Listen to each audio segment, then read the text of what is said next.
of a large void. An investigation's now being carried out to see if there actually is a sinkhole underneath. Buses have been diverted while that work takes place, and it's expected to take at least 4 days. Last month, a whole street in Hemel Hempstead had to be evacuated after a sinkhole appeared in a cul-de-sac. A man has been charged with an arson attack on a mosque in Bletchley on Saturday. 30-year-old Ryan Bevington from North Street in the town will appear in court this morning. No one was hurt in the blaze at the mosque in Manor Road. A search is continuing for the Malaysia Airlines plane which disappeared 2 days ago with more than 200 people on board. Investigators say they still haven't found any debris from the plane. Commander William Marks is from the US 7th Fleet, which is taking part in the search. When you take into account currents, wind, sea state, it's now growing to hundreds of kilometers. And in addition, we are now looking at the western side of Malaysia, which is in the area around the Strait of Malacca. So now there's 2 areas we're looking in. People in Wheathampstead whose children have failed to secure a place at any of their 4 chosen secondary schools have criticised Hertfordshire County Council for not solving the problem sooner. 1 in 5 children in the village have been affected this year. This woman's daughter hasn't got into any of the schools she wanted to go to. This happens every year, and every year there are children that have to go to school the next day with the disappointment of not knowing which school they're going to. In sport, England beat Wales in the Six Nations at Twickenham to keep their hopes of winning the title alive. England, Ireland and France are level on points going into the final round of matches next weekend.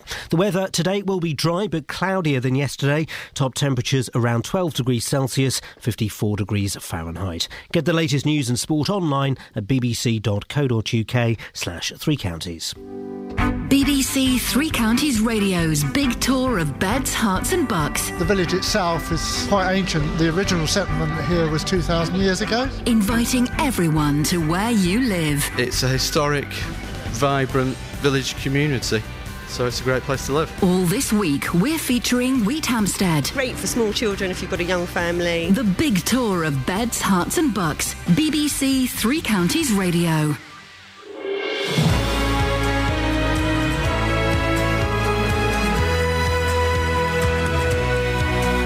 Yeah. Come on now. Steady as she goes. Morning, this is Iain Lee, BBC Three Counties Radio. It's Monday. Wasn't the weekend fan-dabby dozy? Yeah?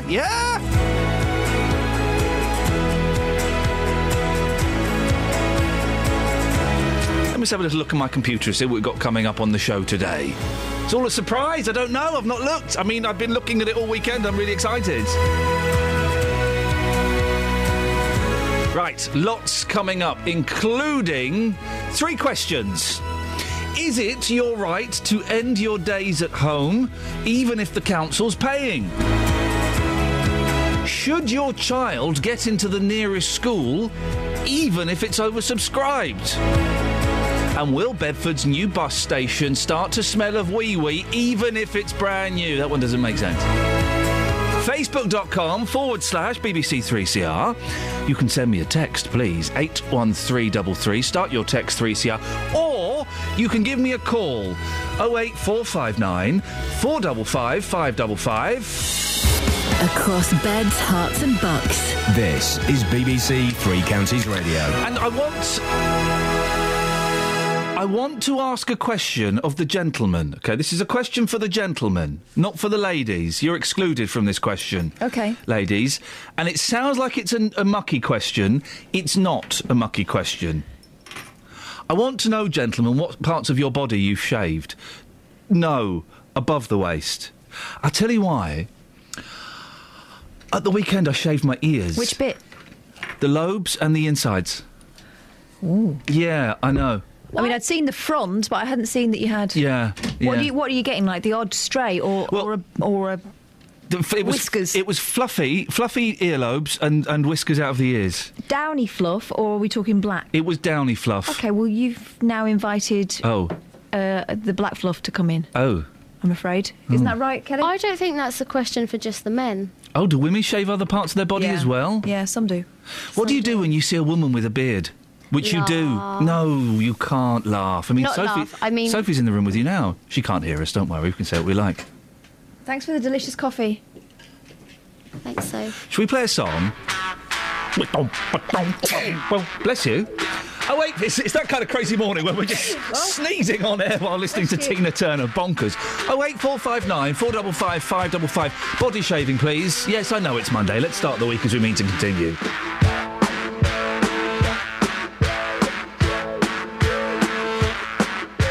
A church house, gin house, a schoolhouse, outhouse, on highway number 19.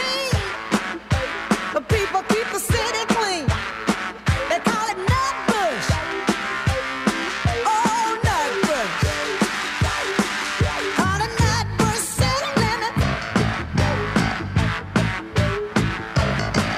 25 was the speed limit. Motorcycle not allowed in it. You're going slow on Fridays. You're going to church on Sundays. They call it Nutbush, a little old town. Oh, Nutbush. They call it Nutbush city limit. You're gonna feel on weekdays and have a picnic on Labor Day. You go to town on Saturdays, but go to church every Sunday. They call it Nutbush. Oh, Nutbush. They call it Nutbush city limit.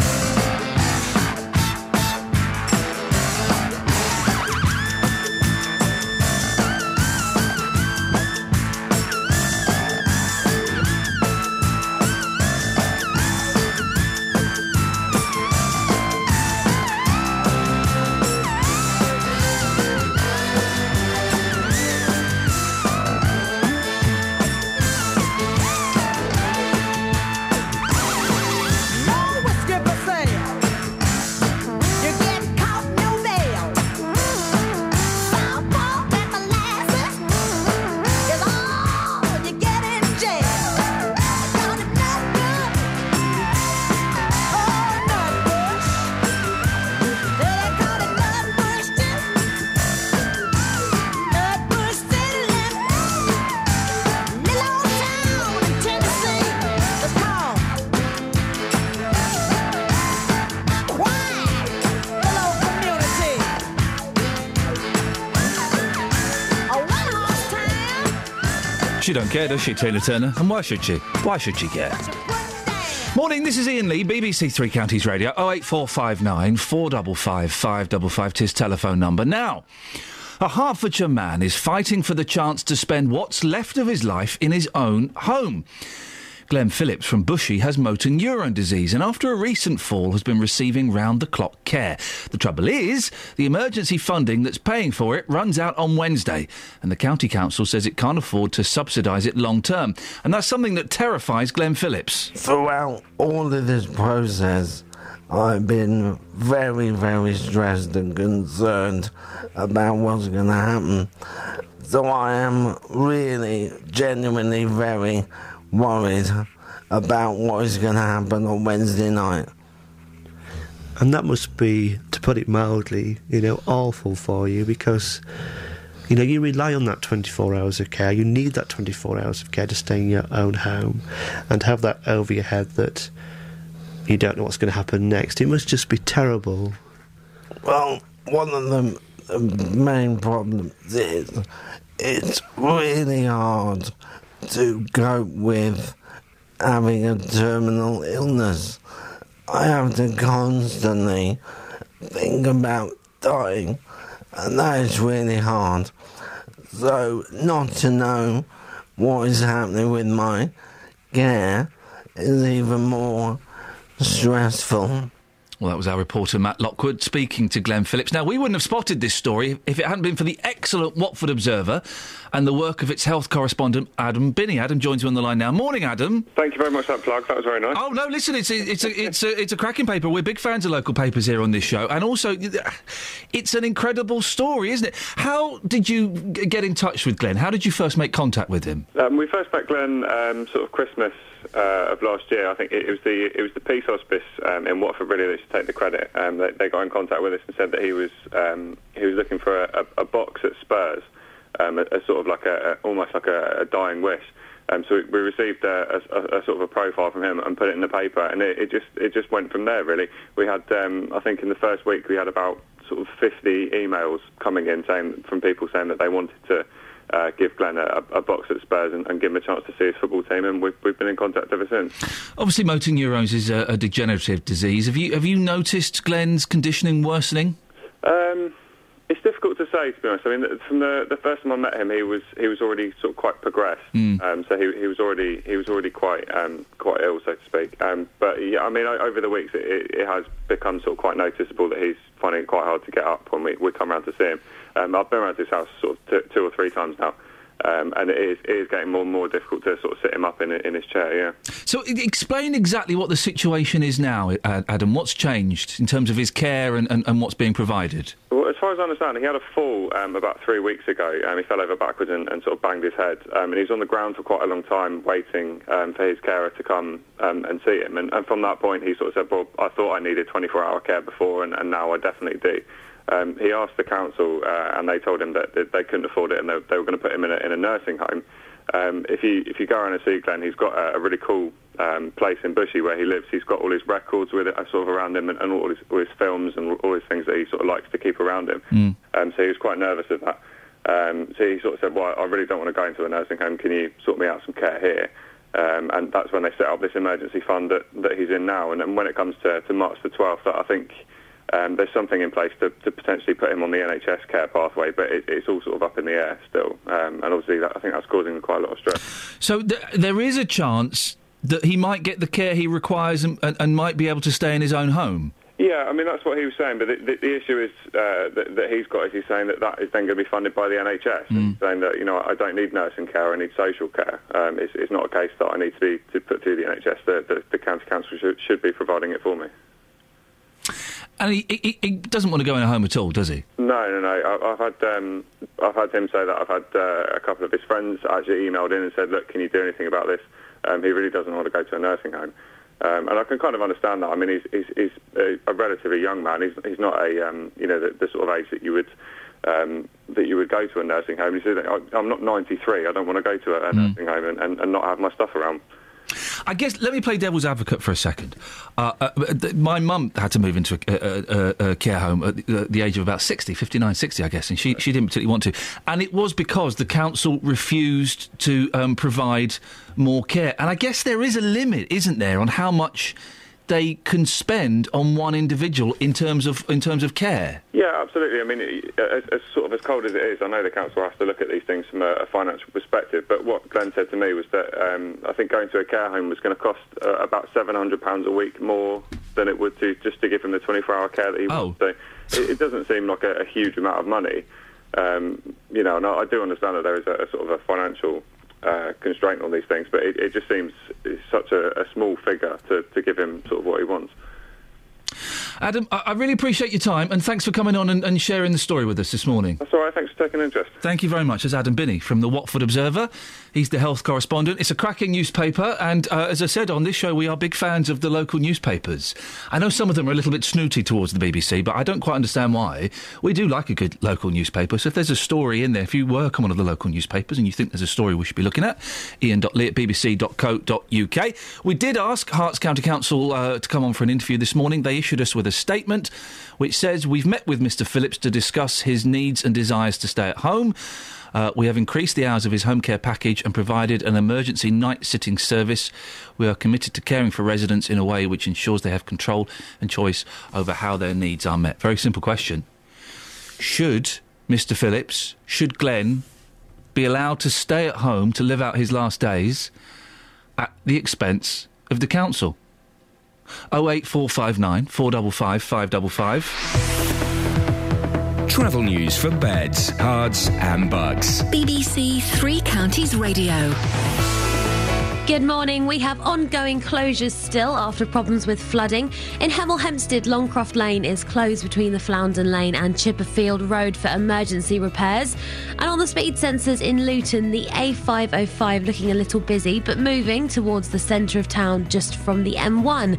On public transport, the Piccadilly line have trains not running at the moment between Uxbridge and Rayners Lane after a signal failure. Good service on the rest of the line though.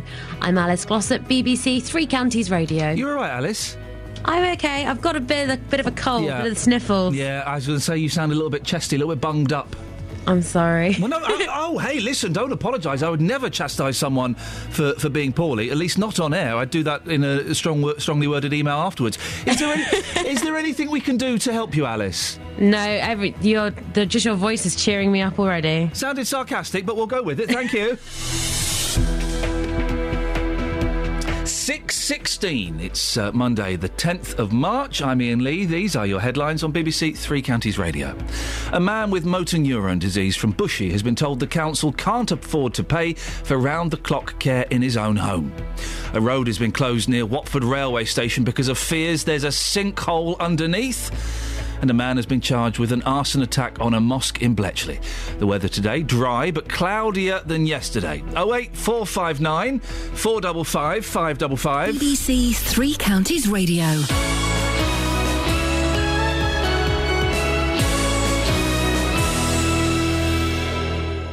Every weekday morning from 9. Good morning, welcome to the JVS show. Your local stories. Have you had to rebuild your life after being a victim of crime? Do you think it's inhumane to keep people in prison for life? Do you think that immigration needs to stop? Your local life. Why do 70% of this country feel immigration is wrong? We've actually got an open doors policy. I am just so angry listening to some of them people. What the government are doing, they'll start introducing American-type sentencing, like 200 years in prison. The JVS show. British people are not xenophobic. Weekday mornings from 9 on BBC Three Counties Radio.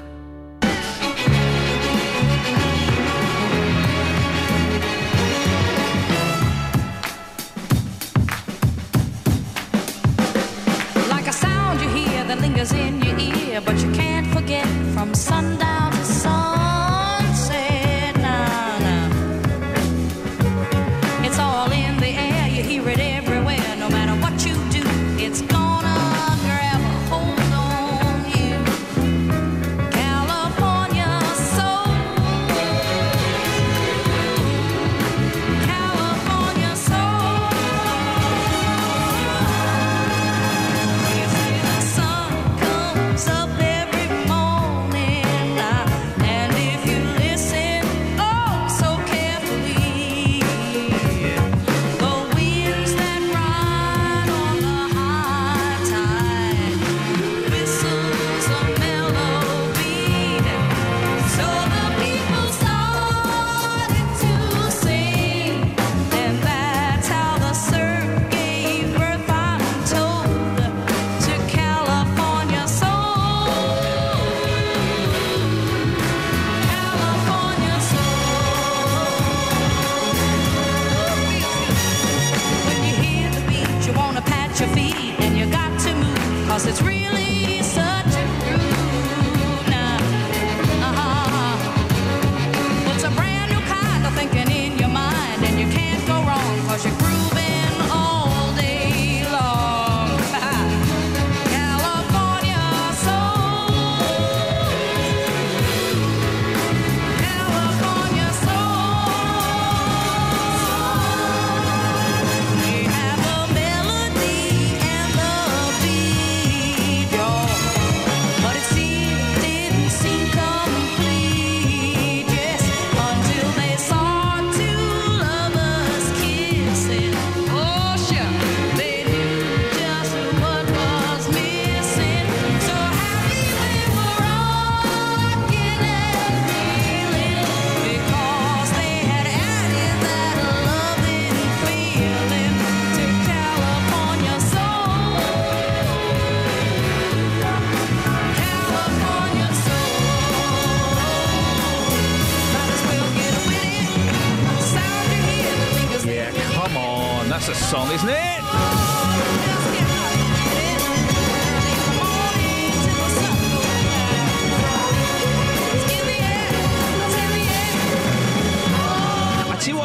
songs like that, they're a bit messy. They're a bit messy. You can. Oh, sorry. What happened there? I don't know. Did you press something? No, I didn't touch anything. Just stopped. She had enough. She got offended by my talk. But you can hear the kind of the needles in the recording studio going into the red. And they're like, yeah, whatever. I love that song so much. It's a good song, isn't it? Did she ever do... Who's that? Marlena Shaw. Did she ever do anything else? No. We must investigate. We must investigate. And by investigate, we mean... Kelly, could you go onto Wikipedia and have a look for us, please? Yep. Thank you very much indeed. 08459 455 555 is the telephone number. Now, the big tour is back, and it's bigger than ever. It's the same size. Same size as it ever was. And this week, we're focusing on... Where are we focusing on? Wheathampstead. Hertfordshire. Hang on a minute. We can make it sound a little bit better than that. Right. Sorry, Go. Right, where are we focusing on? Wheathampstead. Hang on, I can make it sound even better. Hang on. Oh, she was attractive. Of course she was. All right, hang on. We've moved on. We'll do that later, Kelly. We're on to the big tour now. I'm just going to try and get... Wheathampstead.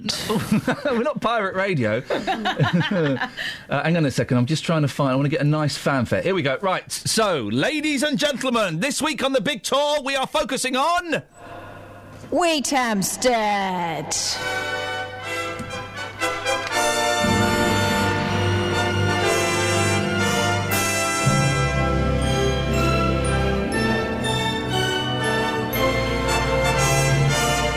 She was born in 1942. Kelly! Oh, sorry.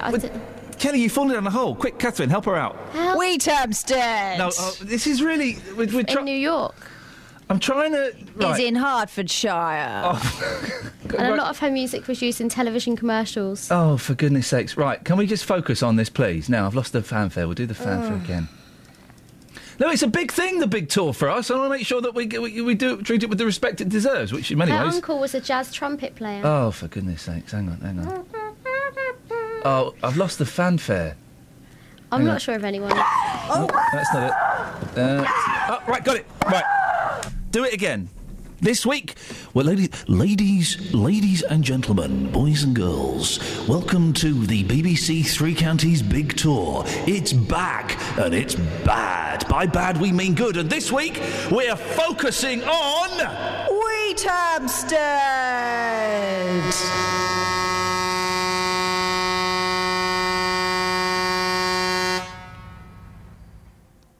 Where parents whose children have failed to secure a place at any of their 4 chosen secondary schools have been telling us they've been let down by the county council.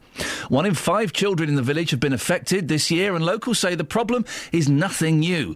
Well, this mum explained the situation to our reporter, Tara Gungafall! This happens every year in Wheathampstead, every year, and it doesn't matter how much we say to... the powers that be. This happens every year, and every year there are children that have to go to school the next day with the disappointment of not knowing which school they're going to. And what does your daughter think of the decision? She's in pieces. She's absolutely gutted. She has a family member that lived in Kimpton, and 2 years ago he was allocated a school in Luton, and he didn't receive a school place until the November of that academic year.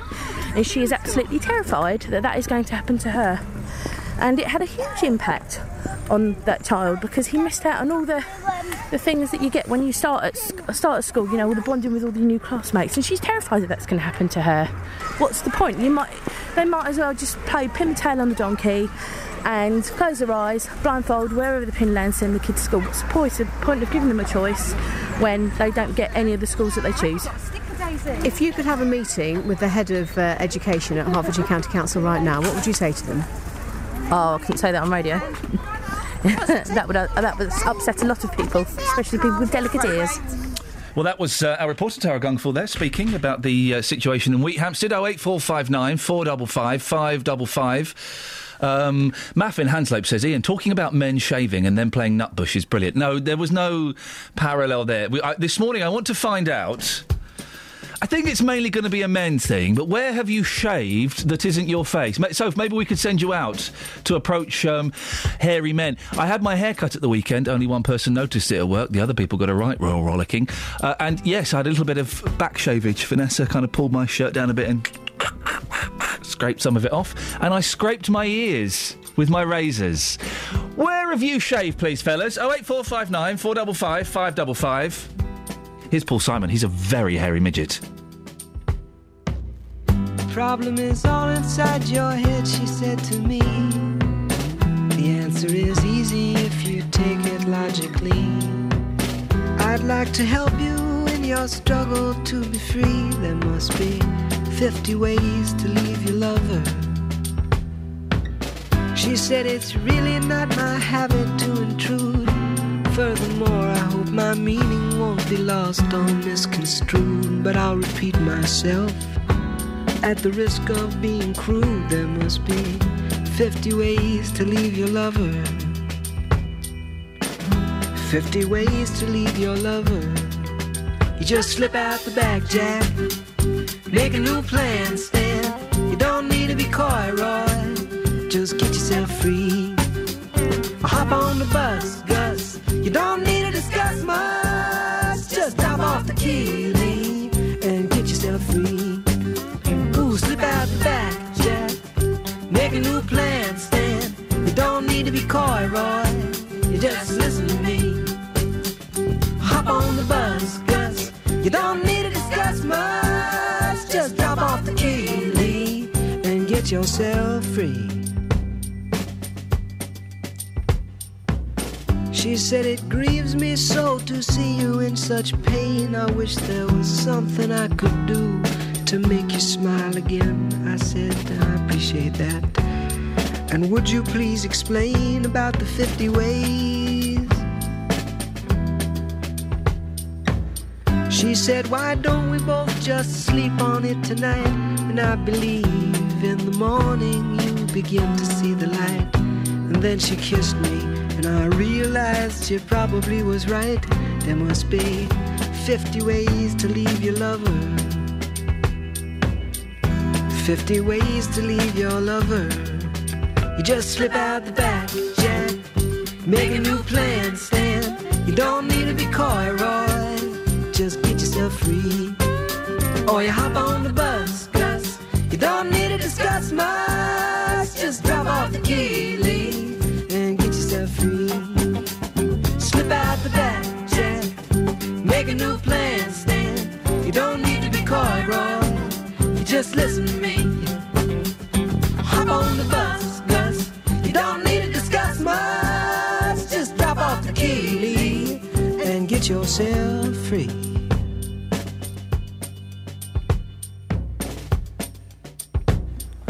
I'm writing a review, Catherine, of a hotel I stayed. I stayed in a hotel in Birmingham. Oh, yes. I like Birmingham. I like Birmingham a lot. And it was fantastic Friday because the weather was amazing. Oh, man, it was great.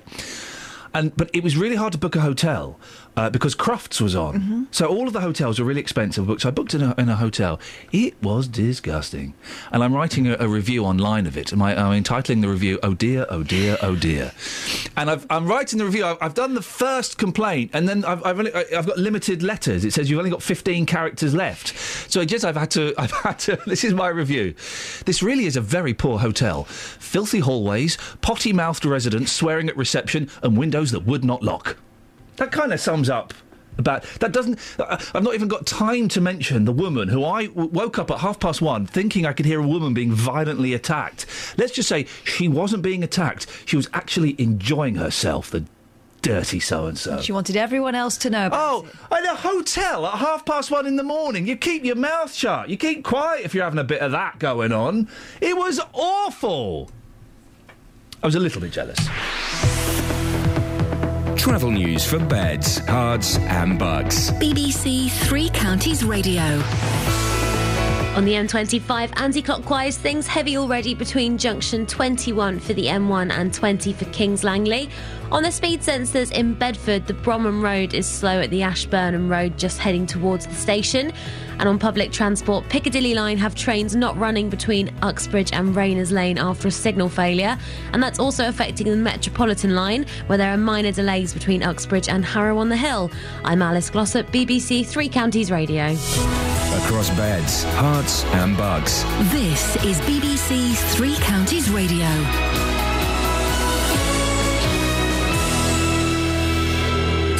6, I'm Leak. New the headlines. A man from Hertfordshire is fighting to spend what's left of the rest of his life in his own home. 48-year-old Glenn Phillips from Bushey has motor neurone disease. The council says it can't afford to pay round-the-clock care. A road has been closed near Watford Station because of fears it may collapse because of a sinkhole. Investigation work is expected to take place on St John's Road for at least 4 days. And a man has been charged with an arson attack on a mosque in Bletchley on Saturday. 30-year-old Ryan Bevington from North Street in the town will appear in court this morning. The weather today will be dry but cloudier than yesterday. Top temperatures around 12 degrees Celsius, 54 degrees Fahrenheit. 3 Counties Sports. BBC 3 Counties Radio. England beat Wales in the Six Nations at Twickenham to keep their hopes of winning the title alive. England, Ireland and France are level on points going into the final round of matches next weekend. Head coach Stuart Lancaster says his team were fearless. Yeah, we just didn't keep the hold of the ball well enough today and just too many turnovers, so that was disappointing. You know, we got hammered at the scrum time in terms of the penalties against us, so that wasn't great from our point of view. But we hung in the game, 20-15 at half time, took a couple of opportunities in the second half. We could have turned the game around, but we weren't able to do that. FA Cup holders Wigan are through to the semi-final of the FA Cup after another shock win over Manchester City, and Hull City are through to the semi-final for the first time since 1930 after a 3-0 win against Sunderland. The MK Dons will sign midfielder Mark Randall today. The former Arsenal youngster had a loan spell at Stadium MK 4 years ago and is a free agent after a period playing in Italy. Manager Carl Robinson is pleased to have him on board. He's got a very, very small contract to prove himself. That might be off the pitch, it might be off the bench, it might be starting, it might be in the training ground. But if given an opportunity, another opportunity in his life, we've done that to Ryan Hall. We keep doing it, we keep giving these people opportunities. It's only then up to them. Because very rarely do you get 2 chances in any walk of life, and he now being given a second chance. Very few get the first. But to get 2, count yourself as being lucky. Luton Town are now 15 points ahead of Cambridge at the top of the conference. The sides play each other tomorrow night. And in cricket, England skipper Stuart Broad will miss the remaining 2 2020 matches in the Caribbean. He suffered a damaged knee as his side went down by 27 runs to the West Indies in the opening game. That's BBC 3 Counties News and Sport. More at 7 o'clock. Catherine. Still going, aren't you? No, it turns out I can write more. Hang on. Oh, nuts. There we go. Forget it, we missed a moment. Shall we play a song, come back, I'll read out the review I'm writing of this hotel. I'm getting quite wordy now, and then we can do the papers? Yeah, once you've got it out your system. Yeah, OK. Here we go, this is a song. This is a song, isn't it? My ears to Rona.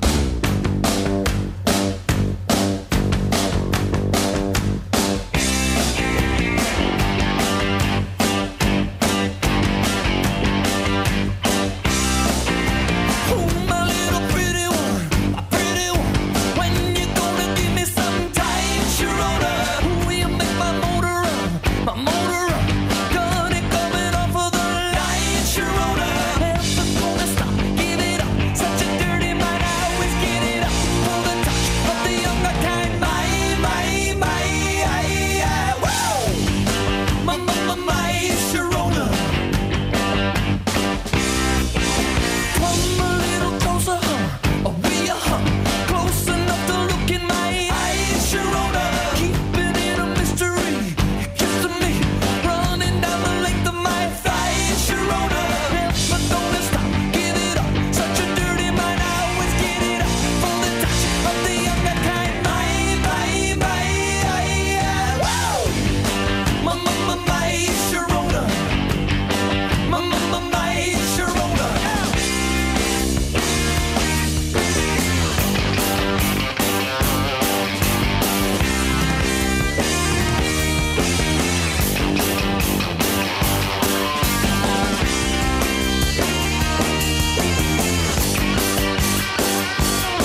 sing away.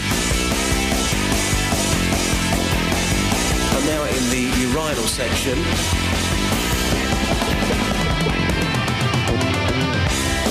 No matter how excited I try to sound, my voice always sounds boring. That's just my voice. Hell miss. All right, Ian, I like you. Shaka-laka boom boom.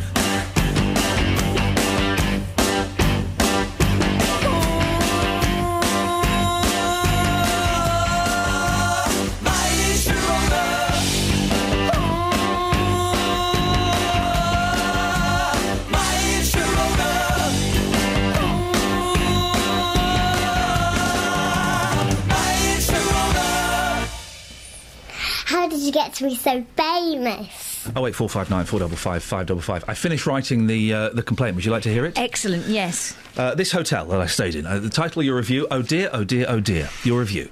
This really is a very poor hotel. Filthy hallways, potty-mouthed residents swearing at reception and windows that would not lock. When I checked in, the staff were unaware that I'd paid a £5 deposit online and tried to make me pay the full rate. What? £5? Whilst I was discussing this, a woman holding a baby was effing and blinding that someone had been smoking in her room. The layout of the hotel was very confusing and the hallway of the first floor was disgusting, filthy and poorly decorated. My room... Well, you're criticising the architecture, the layout. It was, yeah, I am. It was ridiculous, because it was like 4 hotels joined up in a row. Right. So, anyway, look, my room was situated either near either a wedding or a reggae club. Carry on. Either way, the fat bass lines were not conducive to sleep. Are you spelling that with a PH? Yes. Good. Neither was the fact I could not lock the windows. I spent an uncomfortable evening worrying that Shakademus and Pliers or some other ne'er-do-well would climb in and murder me. Or worse. I think we know what that would be. What they were doing to that woman? Well, this is it.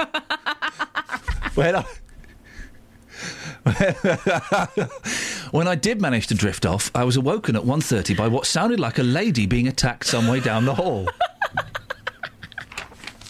She was quite a distance away, but it soon became clear she was not being attacked, but actually involved in lovemaking. It went on for ages, and she was far too noisy. What's the manager supposed to do about that? Just not let mucky people like that in. There were the usual load of drunks banging on doors at all hours of the night. Oh dear. It was a thoroughly depressing experience, a new low for me, and one that made me question what I want from life. It did. Why? It did. Sounds like the place was jumping. It did. It made me question the premise of my life and whether the low point I'd reached. I fear that review may say more about you than it does about the hotel. Well, I've service terrible, cleanliness terrible, value terrible, location average. Credit where credit's due. Sleep quality poor, rooms poor. Submit your review. Boom. I've just done a TripAdvisor. Fill in. I've filled it in. What are you talking about? We can't accept. Oh, for goodness sakes! We can't accept reviews that use profanity. Where on earth have I done a profanity? Where have you done a? Fat? Would that? Fat's not a. There's no swear words in there. Oh, it's censorship. This is what it is. Where's freedom of speech? Maybe they don't like Chakademus. Oh dear, effing was. Oh. No, that's not profanity. That's a euphemism. Swearing. Let's try that. This is disgusting. If that's the submit my review. Yay! It was effing.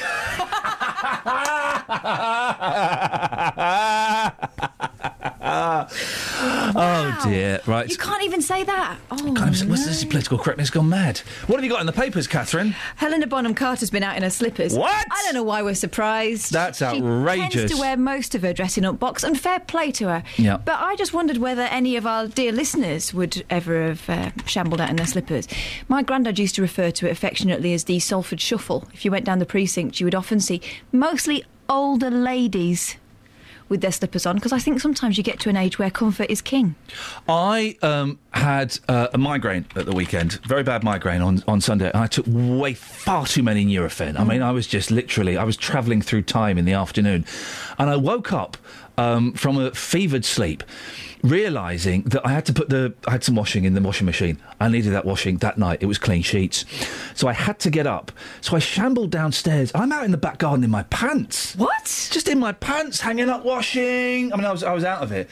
But I thought it was very bold to wander down into my pants. Very bold indeed. My husband once was sleepwalking and found himself in a hotel corridor in his pants, locked out of his room. That's what he says. Is there a phone in this? I'm sure I saw as I was driving in this morning, a young lad locked out of his flat in his pyjamas. Because he was stood there in his pyjamas. It was freezing cold at 5 o'clock in the morning, and he was trying the door. That's locked out, isn't it? OK, so what do we call this phone in? Oh, it's not. No. Out there in nightwear. Well, no, it's not a phone in. 08459 455 555. Call me now. It's not a phone in. No. This isn't Kelly. Sorry, you texting... She thinks it's a good idea. You texting your mates? Yeah. Yeah, this isn't a phone in. What's not a phone in? I was texting my mum. Out there in nightwear, call me now. 08459 455 555. Oh, yeah. Yeah. I've done that loads. I bet you have. Went to Tesco's. Right, but that's a boring story. You might as well say, call me now with your boring stories. 08459 455 555. Good Call idea. me now with your boring stories. That's a great idea. I've got some stuff in the newspapers. Go on, then. Let's hear it. It's bye-bye to bath time. When did you last have a bath? I don't really like stewing in my own juices. I've not had a... I'm more of a shower girl, quick in and out. I've not had a bath for... Well, I've not had a bath since we moved into that new house, so it's over a year. My wife has a bath, then has a shower afterwards. I can see why you do that, but that kind of tells me why I don't. I think the candle companies are liars. What? Well, they seem to make it like everyone's lighting candles and getting in the bath with a glass of wine. Who has time to do that? Normally there's someone banging on the door at my house. It used to be one of the most popular ways to unwind after a busy day, but for millions the idea of slipping into a soothing bath is a thing of the past. Now a quarter of Britons... Why is it Britons? Why are we Britons? What, like the Iron Age type? Britons. Britons. That's crazy. Why aren't we Britons? Why aren't we British? Millions of British admit... Britishers. They never have a bath, according to a survey. Instead, they are opting for a quick shower, often lasting for just 30 seconds. What? That's not even... You can't get clean. clean. What that is? That's a PE shower, yeah, right? what? When you actually man. still got your pants and bra on and your towel and you just wet your shoulders so Miss thinks you've had a shower, but you don't want to get naked in front of the other girls. What you can't see, dear listener, is as Catherine finished that sentence, she leaned one elbow back on the chair as if she were Roger the Dodger and she just got one over on the man. Yeah, Miss, I never had a shower. Now that's a phone-in. When did you last have a bath? That's a good phone-in. It's a really interesting phone-in. No, it's better. All right. And I want to hear. All right, let's try... Kelly? Yesterday. Shower. No. What? She's fired. When did you... Sophie? Oh, bath. Oh, bath. Yeah. Sorry, it's totally different. Shut up, Kelly. Kettle of fish. Yes, Sophie, you're just in today. Oh, yeah, I know. You want me to find out about when the last time someone shaved? I was waiting for... Oh, for goodness sake, what's going on? Right, sorry, I've just been working at another BBC station at the weekend, so I'm kind of got my, used to working with professionals, not with slackers. OK. Sorry? If you're so professional, why are you late for travel? I'm not. Yeah. Right, OK. Yeah. Forget it. Oh. Candy. So amateur. Smooth. Right, Absolute amateur. Right, when did you last have a bath? Bring back Simon Lederman. Travel news for beds, cards and bugs. BBC Three Counties Radio. The M1 southbound slow going between junction 10 for Luton Airport and 9 for Redbourne. The M25 anti-clockwise also heavy between 21 for the M1 and 20 for Kings Langley. On the speed sensors, the A1M southbound is slow going between the Stevenage junctions 8 and 7. And on public transport, the Piccadilly line have trains not running between Uxbridge and Rayners Lane after a signal failure. Also affecting Metropolitan line where there are minor delays between Uxbridge and Harrow on the Hill. I'm Alice Glossop, BBC Three Counties Radio. Thank you, Alice. Please, I'm about to do the papers, the news. Don't clear your throat. What a horrible laugh. 6:47, it's Monday the 10th of March. I'm Iain Lee. These are your headlines on BBC Three Counties Radio. A man with motor neurone disease from Bushey has been told the council can't afford to pay for round-the-clock care in his own home. A road has been closed near Watford railway station because of fears there's a sinkhole underneath. And a man has been charged with an arson attack on a mosque in Bletchley. Right, let's get the latest weather. Here's Kate Kinsella. Beds, Herts and Bucks weather. BBC Three Counties Radio. Good morning. Well, yesterday saw the warmest day of the year so far. Bedford got up to 18.2, Woburn 19 Celsius. So, yes, a beautiful day. It is a bit different, unfortunately, today. The cloud will start to roll in. It's the remnants of an old weather front. It should be dry, but it is going to be a lot cooler. We've got a developing northeasterly breeze as well. So the temperature is going to struggle compared to yesterday. We're looking at a maximum of around 10 Celsius. So some places up to 10 Celsius cooler. Overnight, we're hanging on to the cloud and also the northeasterly breeze, but that's going to prevent the temperature from dropping down too far, looking at a minimum of 3, maybe 4 Celsius. For tomorrow, again, a dry day. Cloud around first thing tomorrow morning, but eventually that will start to melt away and we'll get some sunny spells through the afternoon. That's when the temperature will start to rise, looking at a maximum for Tuesday of 12 Celsius. That's 54 degrees in Fahrenheit. And that's your forecast.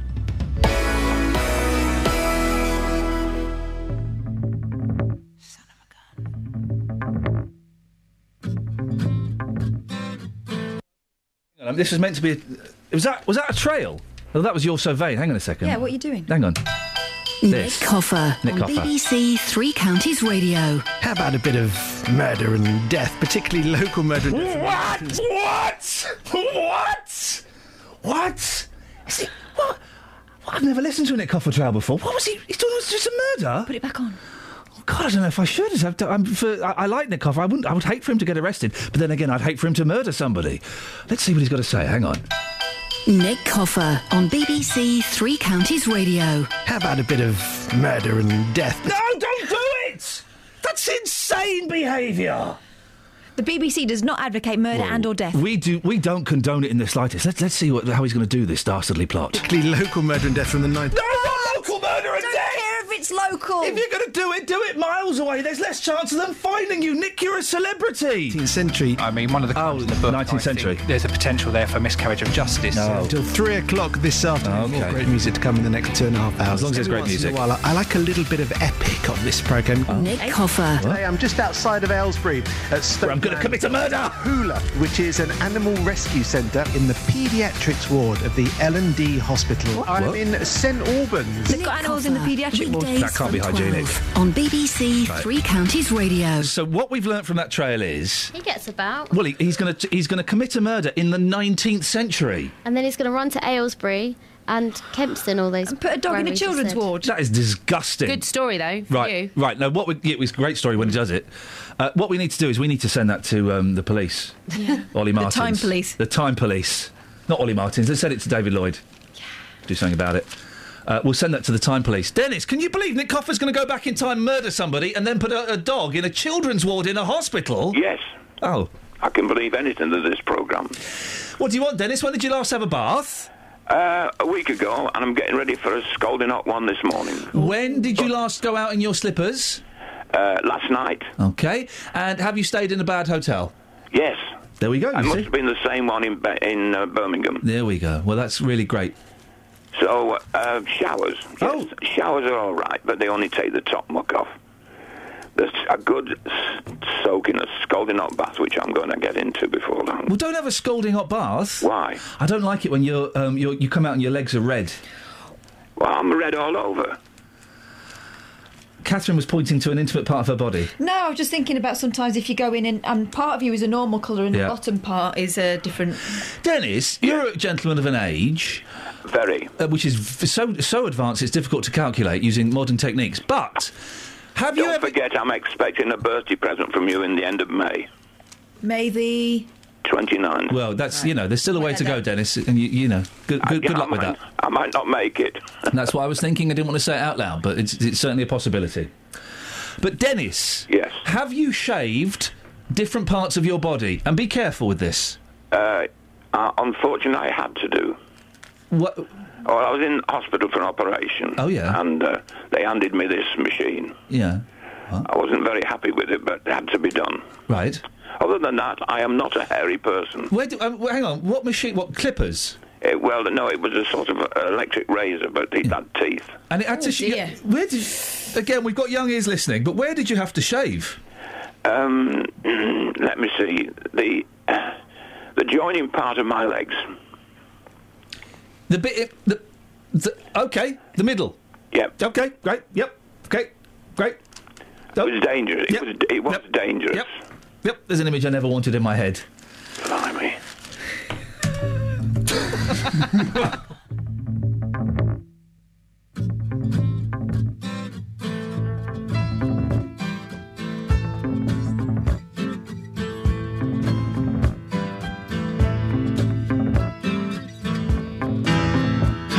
You walked into the party like you were walking onto a yacht. Your hat strategically dipped below one eye. Your scarf, it was apricot. You had one eye in the mirror as you watched yourself go out, and all the girls dreamed that they'd be your partner. They'd be your partner, and you're so vain. You probably think this song is about you. You're so vain. I'll bet you think this song is about you. Don't you? Don't you? Oh, you had me several years ago when I was still quite naive. When you said that we made such a pretty pair and that you would never leave, but you gave away the things you loved, and one of them was me. I had some dreams, they were clouds in my coffee, clouds in my coffee, and you're so vain. You probably think this song is about you. You're so vain. I'll bet you think this song is about you. Don't you? Don't you? Don't you?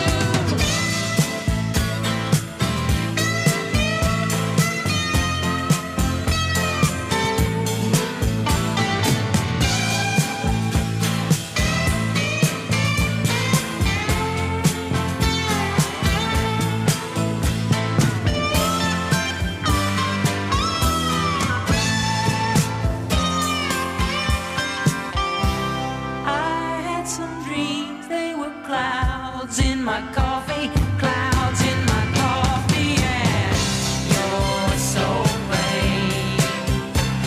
You probably think this song is about you. You're so vain. I'll bet you think this song is about you. Don't you? Don't you? When I hear you went up to Saratoga and your horse naturally won, then you flew your Learjet up to Nova Scotia to see the total eclipse of the sun. When you're where you should be all the time, and when you're not, you're with some underworld spy or the wife of a close friend, wife of a close friend, and you're so vain. You probably think this song is about you. You're so vain. I'll bet you think this song is about you. Don't you? Don't you? Don't you?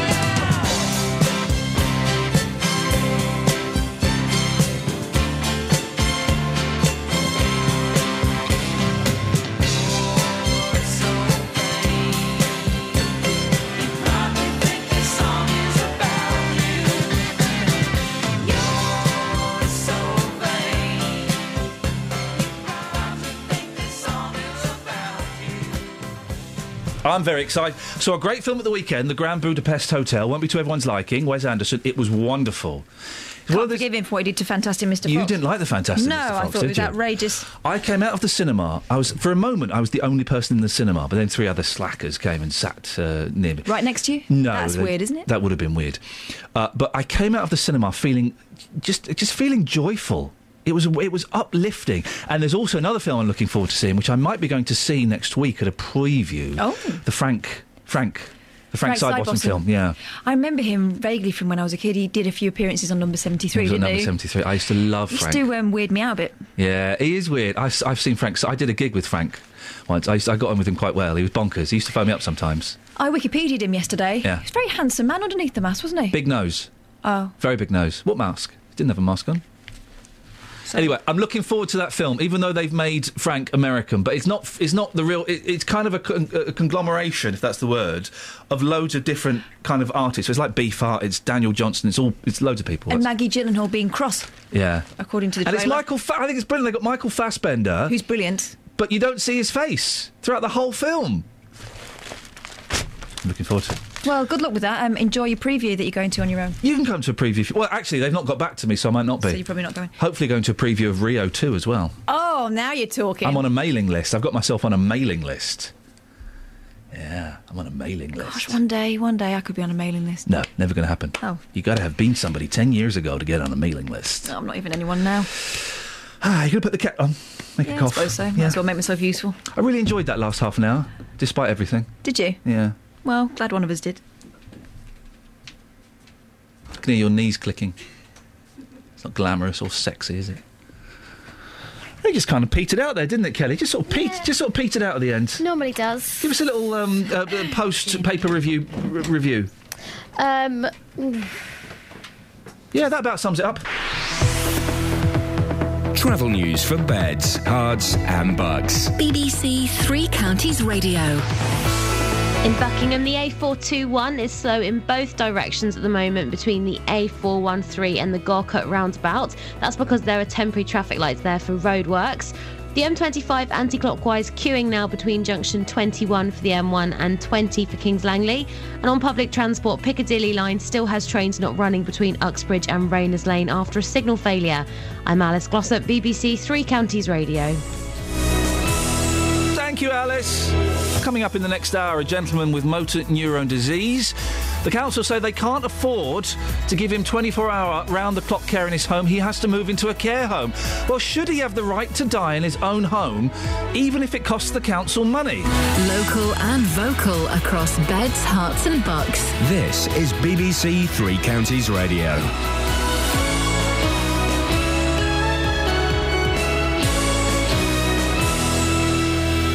It's 7 o'clock. I'm Lee Agnew. The headlines: Hertfordshire man with motor neurone disease battles to stay at home. A suspected sinkhole closes road in Watford. And a man is charged with arson against a Bletchley mosque. BBC Three Counties Radio. A man from Hertfordshire is fighting to spend what's left of the rest of his life in his own home. 48-year-old Glenn Phillips from Bushy has motor neurone disease, but the council says it can't afford to pay round-the-clock care. Glenn, whose speech is affected by his condition, is calling for the situation to be resolved quickly. It's really hard to cope with having a terminal illness. I have to constantly think about dying, so not to know what is happening with my care is even more stressful. A road has been closed near Watford Station because of fears it may collapse. It's believed there could be a sinkhole underneath. Catherine Boyle has the details. St John's Road has been shut to traffic after the appearance of a large void. An investigation's now being carried out to see if there actually is a sinkhole underneath. Buses have been diverted while that work takes place, and it's expected to take at least 4 days. Last month, a whole street in Hemel Hempstead had to be evacuated after a sinkhole appeared in a cul-de-sac. A man has been charged with an arson attack on a mosque in Bletchley on Saturday. 30-year-old Ryan Bevington from North Street in the town will appear in court this morning. The search is continuing for the Malaysia Airlines plane which disappeared with more than 200 people on board. Part of the investigation is focusing on 2 people who booked seats on the flight using stolen passports.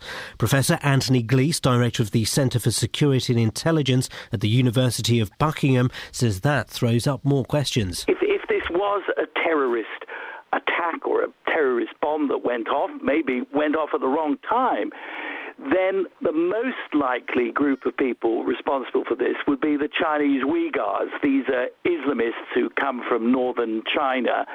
However, they would not be using passports of people from Austria or people from Italy. Presumably the photographs were in there. People in Wheathampstead whose children have failed to secure a place at any of their 4 chosen secondary schools have criticised Hertfordshire County Council for not solving the problem sooner.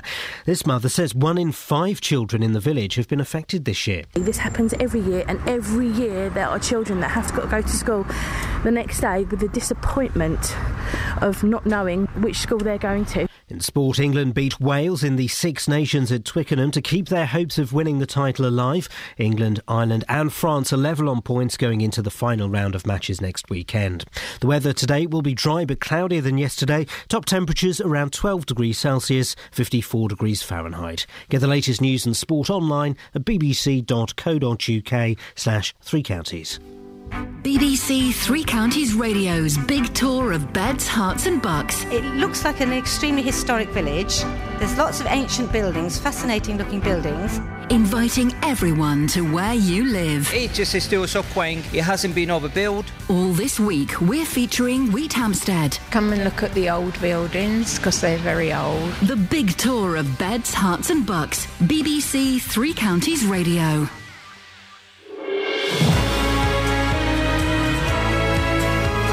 Hey, this is exciting news. We're asking, when did you last have a bath? Well, Caroline in Bedford is having one now. A bath in the morning. What's Kelly doing? She's miming a bath action.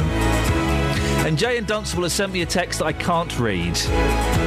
It's about shaving and other parts of your body you shave. Jay, I'm really glad to know that, I'm just glad to know that.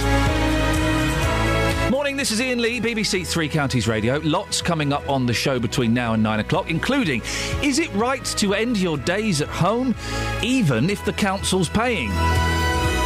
Should your child get into the nearest school, even if it's oversubscribed?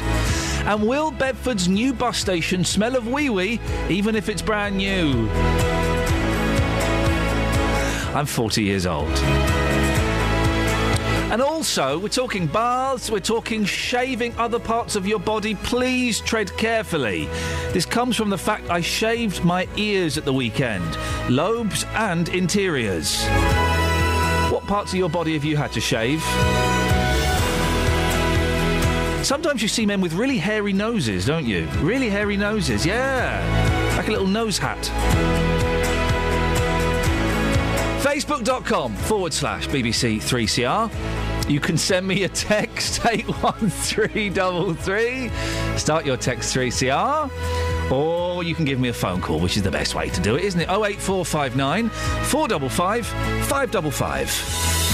Across beds, hearts and bucks. This is BBC Three Counties Radio. Now, here's something I'd like to get your opinion on, please. This is a tough one, I think, so it's going to take a little bit of thinking on your part. It's got me thinking.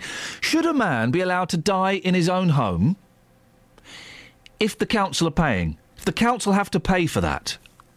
I'll tell you why. It's a fascinating story. A Hertfordshire man with motor neurone disease is fighting to live out his life in his own home. Glenn Phillips from Bushey needs round-the-clock care to be able to stay in his bungalow. He's been getting that following a recent fall, but the county council says it can only afford that level of care until Wednesday. Glenn, whose speech is affected by his condition, told our reporter Matt Lockwood he's finding it very difficult to stay positive. One of the main problems is it's really hard to cope with having a terminal illness. I have to constantly think about dying, and that is really hard. So not to know what is happening with my care is even more stressful. How often does that cross your mind during the day? I think about it almost all the time. I'm trying to have some quality of life But... It's okay. It's okay. Take your time. It's fine. It's fine. It's okay. It's okay. I can't imagine what you're going through, Glenn. I really can't. I'm doing everything I can to be as strong as I can. That was Matt Lockwood there speaking to Glenn. Listening to that is Glenn's friend, Joe Banks. Morning, Joe. Morning. Let's put the illness to one side for a second. What was Glenn like before he became poorly? Oh, gosh. Amazing. And he still is. He is a vibrant, intelligent, intellectual, wonderful guy, really. And can you explain what motor neurone disease is, what it does to somebody? Well, gosh, there's an awful lot of anatomy and physiology behind it, but basically it's a degenerative disease that affects the nervous system, and Glenn is pretty rapidly shutting down, I guess, is a good turn of phrase. Is he? It's physical, isn't it? So Glenn is still there. Oh gosh, yeah, he is. It's very physical. It's not affected his mind at all, which in some respects is difficult. Yeah, well, it must be hard. And people often see people with conditions like MS or motor neuron disease, and they see them struggling to control their movements or their speech, and so they assume that mentally they're struggling as well. But Glenn's he's with it, and he's aware of everything, isn't he? Oh yeah, he's a very bright guy and maintains that very bright, intelligent stance. Yeah. We heard there when he was speaking to our reporter Matt that this is really wearing him down, isn't it? Well, to be honest, I think that's an understatement. Yeah. He crawls through life physically and mentally in many respects now. Yeah. And he's only in his 40s as well, isn't he? He's very young. He's 48. 48.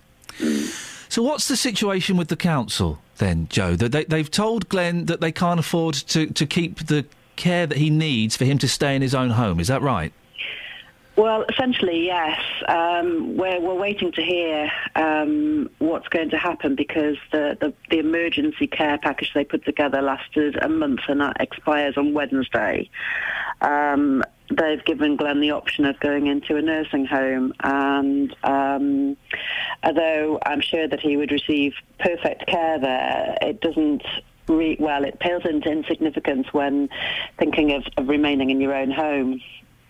When you can do that perfectly well, given the care that he requires. And he does, I'm guessing he requires care to do pretty much everything now, does he? Yeah, he does. He needs somebody there to help him with every single thing apart from breathing at the moment. Yeah. I'm going to play devil's advocate, and this is an awkward question to ask, but home care is very expensive, isn't it? Should the council be responsible for keeping him in his home if it's costing money? Well, that's a very good question, and I guess there's a multitude of answers that we could all come up with about that. But here, I think it's a much more basic need. Put yourself or any of your relatives in the same situation. God forbid. How would you want yourself or them to end their days? And surely it's got to be in the familiar surroundings of your own home, if you do at all have a choice. Are we using money here as something to decide where you end your days? Gosh, it's awful. Isn't it just? And how are you coping, Joe, as a friend of his? And also you care for him a lot. It must be painful for you and his other friends to see. Well, Glenn and I have been friends since the early 80s, which is a long time. We were at school together, and it's very upsetting to see somebody that you love and care about so much disappearing. It's dreadful. I can't really put into words in a few minutes what it's like. It's awful, and the effect that it has on Glenn and on his family as well, because he sees our pain too. It's awful. Joe, thanks for sharing your story with us this morning, and maybe we'll catch up with you in a few weeks' time to find out what's happening. Yeah, OK, that'd be great. Thanks very much. Thank you. That's Joe Banks friend of Glenn Phillips. It's interesting, isn't it? People don't often think about the people that are affected on the periphery, the friends and the family that are affected on the periphery. Well, we did ask Herts County Council for an interview this morning. They issued us with a statement instead. It says, we've met with Mr Phillips to discuss his needs and his desire to stay at home. We're doing everything possible to try and accommodate his wishes while still ensuring he has access to the care he needs. Well, over to you. 08459 455 555. Should someone like Glenn be allowed to die in their own home, even if it's costing the council money? Should the council be paying for something like that? Or if it's cheaper, safer, more convenient for them to move somebody into a care home, should we go for the cheaper option?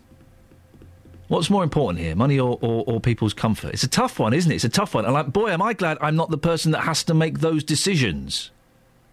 Keen to get your thoughts, and maybe something like this has affected and touched your life. Certainly it touched mine when I had to move my mum into a care home at the age of, I don't know, was she 59, something like that? Yeah, she was 59. And it was partly brought about because the council said we can't give her the support that she needs anymore. That kind of forced our hand ever so slightly. 08459 455 555. And a thank you to the Watford Observer for running this story and for letting us have a look at it as well. Across beds, hearts and bucks. This is Iain Lee. BBC Three Counties Radio.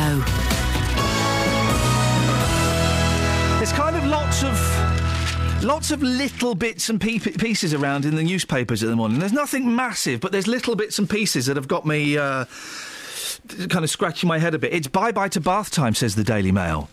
It used to be one of the most popular ways to unwind after a busy day, but for millions, the idea of slipping into a soothing bath is a thing of the past. I haven't had a bath for 14 months. Last bath I had was before we moved. And that was because we'd had a bathroom done, and I made sure we got a massive bath, like a really big bath put in. It was lovely. Bath in this house, it's not quite that big, really. I couldn't stretch out in it. It's functional. The kids love it. The kids have a bath every day. Sometimes I get in with them. That's a nightmare. But the last time I sat down and had a bath on my own, it's over a year. People just don't have baths anymore. 08459 455 555. When was the last time you had a bath? And kind of connected to it, as you've got older, what other parts of your body have you had to start shaving? Please be careful. We've got young people going to school. I've already had a text from Jay that I can't read out. We've already had Dennis and Dunstable talking about his apex, the bit that joins his legs up. So, but what parts of your body have you found yourself shaving as you've got older? For me, I started shaving my ears at the weekend, and every now and then a little bit shave on the old back. 08459 455 555. Travel news for beds, cards and bugs. BBC Three Counties Radio. Starting on the speed sensors, the A5 southbound is looking busy now between Kensworth and Redbourne. A1M southbound also very slow between the Stevenage junctions 8 and 7. Also the M1 southbound slow going between junction 12 for Flitwick and 9 for Redbourne. The M25 anti-clockwise queuing between junction 21 for the M1 and 20 for Kings Langley. We've still got these ongoing problems on public transport. Piccadilly line have trains not running between Uxbridge and Rayners Lane after a signal failure. Also affecting the Metropolitan line with minor delays between Uxbridge and Harrow on the Hill. I'm Alice Glossop, BBC Three Counties Radio. Thank you, Alice. 7:16. It's Monday the 10th of March. I'm Iain Lee. These are your headlines on BBC Three Counties Radio. Hertfordshire County Council has told a man with motor neurone disease that it can't afford to care for him in his own home. A road has been closed near Watford railway station because of fears it could collapse into a sinkhole. And a man will appear in court this morning, accused of starting a fire at a mosque in Bletchley. The weather today will be dry but cloudier than yesterday. 08459 455 555. BBC Three Counties Radio.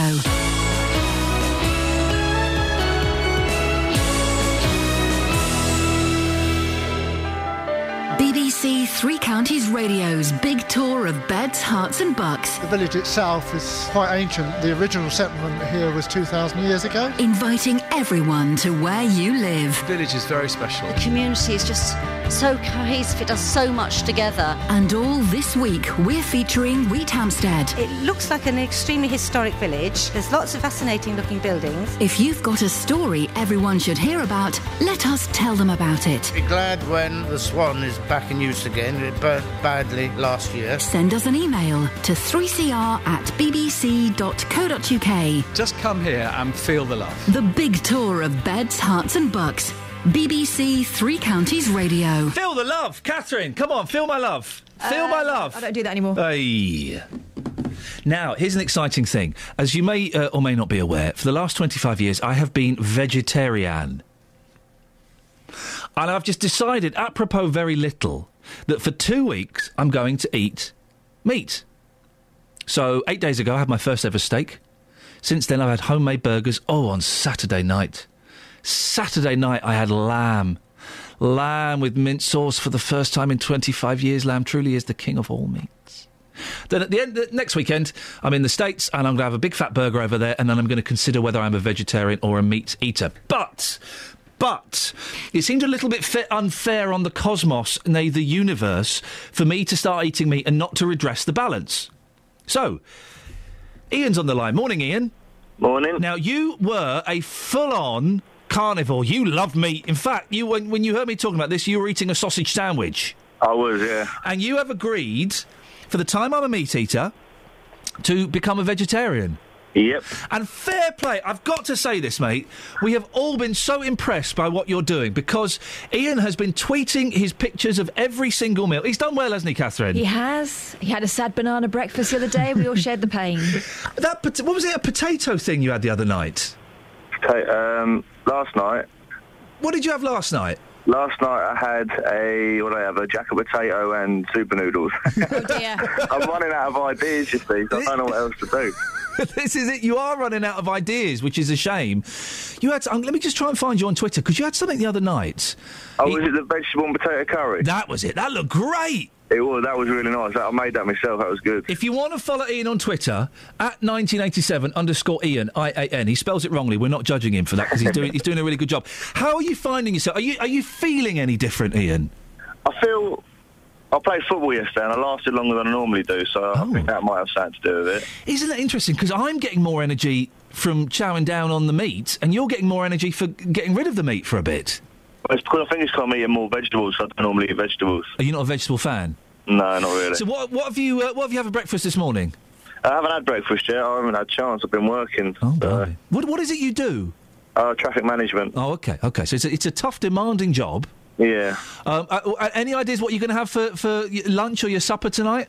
Tonight I'm going to have a vegetable stir fry or something like that. Oh, mate, you're going to feel alive after that. I know. Oh, he sounds really downbeat, though. We need some exciting vegetarian recipes. Yeah, I do. I need something. I've been told to try corn, but... I tell you what you want to try. Go and get some Linda McCartney sausages. Linda McCartney. She may not have been able to sing, but she certainly knew how to make a vegetarian banger. Seriously, they're cracking. Ian, keep listening. We might get some suggestions this morning. Thank you. Yeah. And also, well done. We're all. Thank you very much. Catherine Kelly and I, we're all messaging each other over the weekend, going, "Oh, he's really good, this Ian fella. He's doing a cracking job." So well done, and maybe we'll speak to you later on in the week. Thank you very much, yep. Cheers, mate. There you go. @1987_IAN if you want to follow him. He posts pics of all his meals, doesn't he? Give him some ideas. Yes, we need some suggestions of what he can have to spice up his life, literally and metaphorically. Call 08459 455 555. BBC Three Counties Radio. Well done him. Good for him. Now, the big tour is back, and this week we're focusing on Wheat Hampstead in Hertfordshire, where parents whose children have failed to secure a place at any of their 4 chosen secondary schools have been telling us they've been let down by the county council. 1 in 5 children in the village have been affected this year, and locals say the issue has been going on for years. Well, this is what one mum told our reporter Tara Gungaful. Her daughter hasn't been offered a place at any of the schools she wanted to go to. This happens every year in Wheat Hampstead. Every year, and it doesn't matter how much we say to...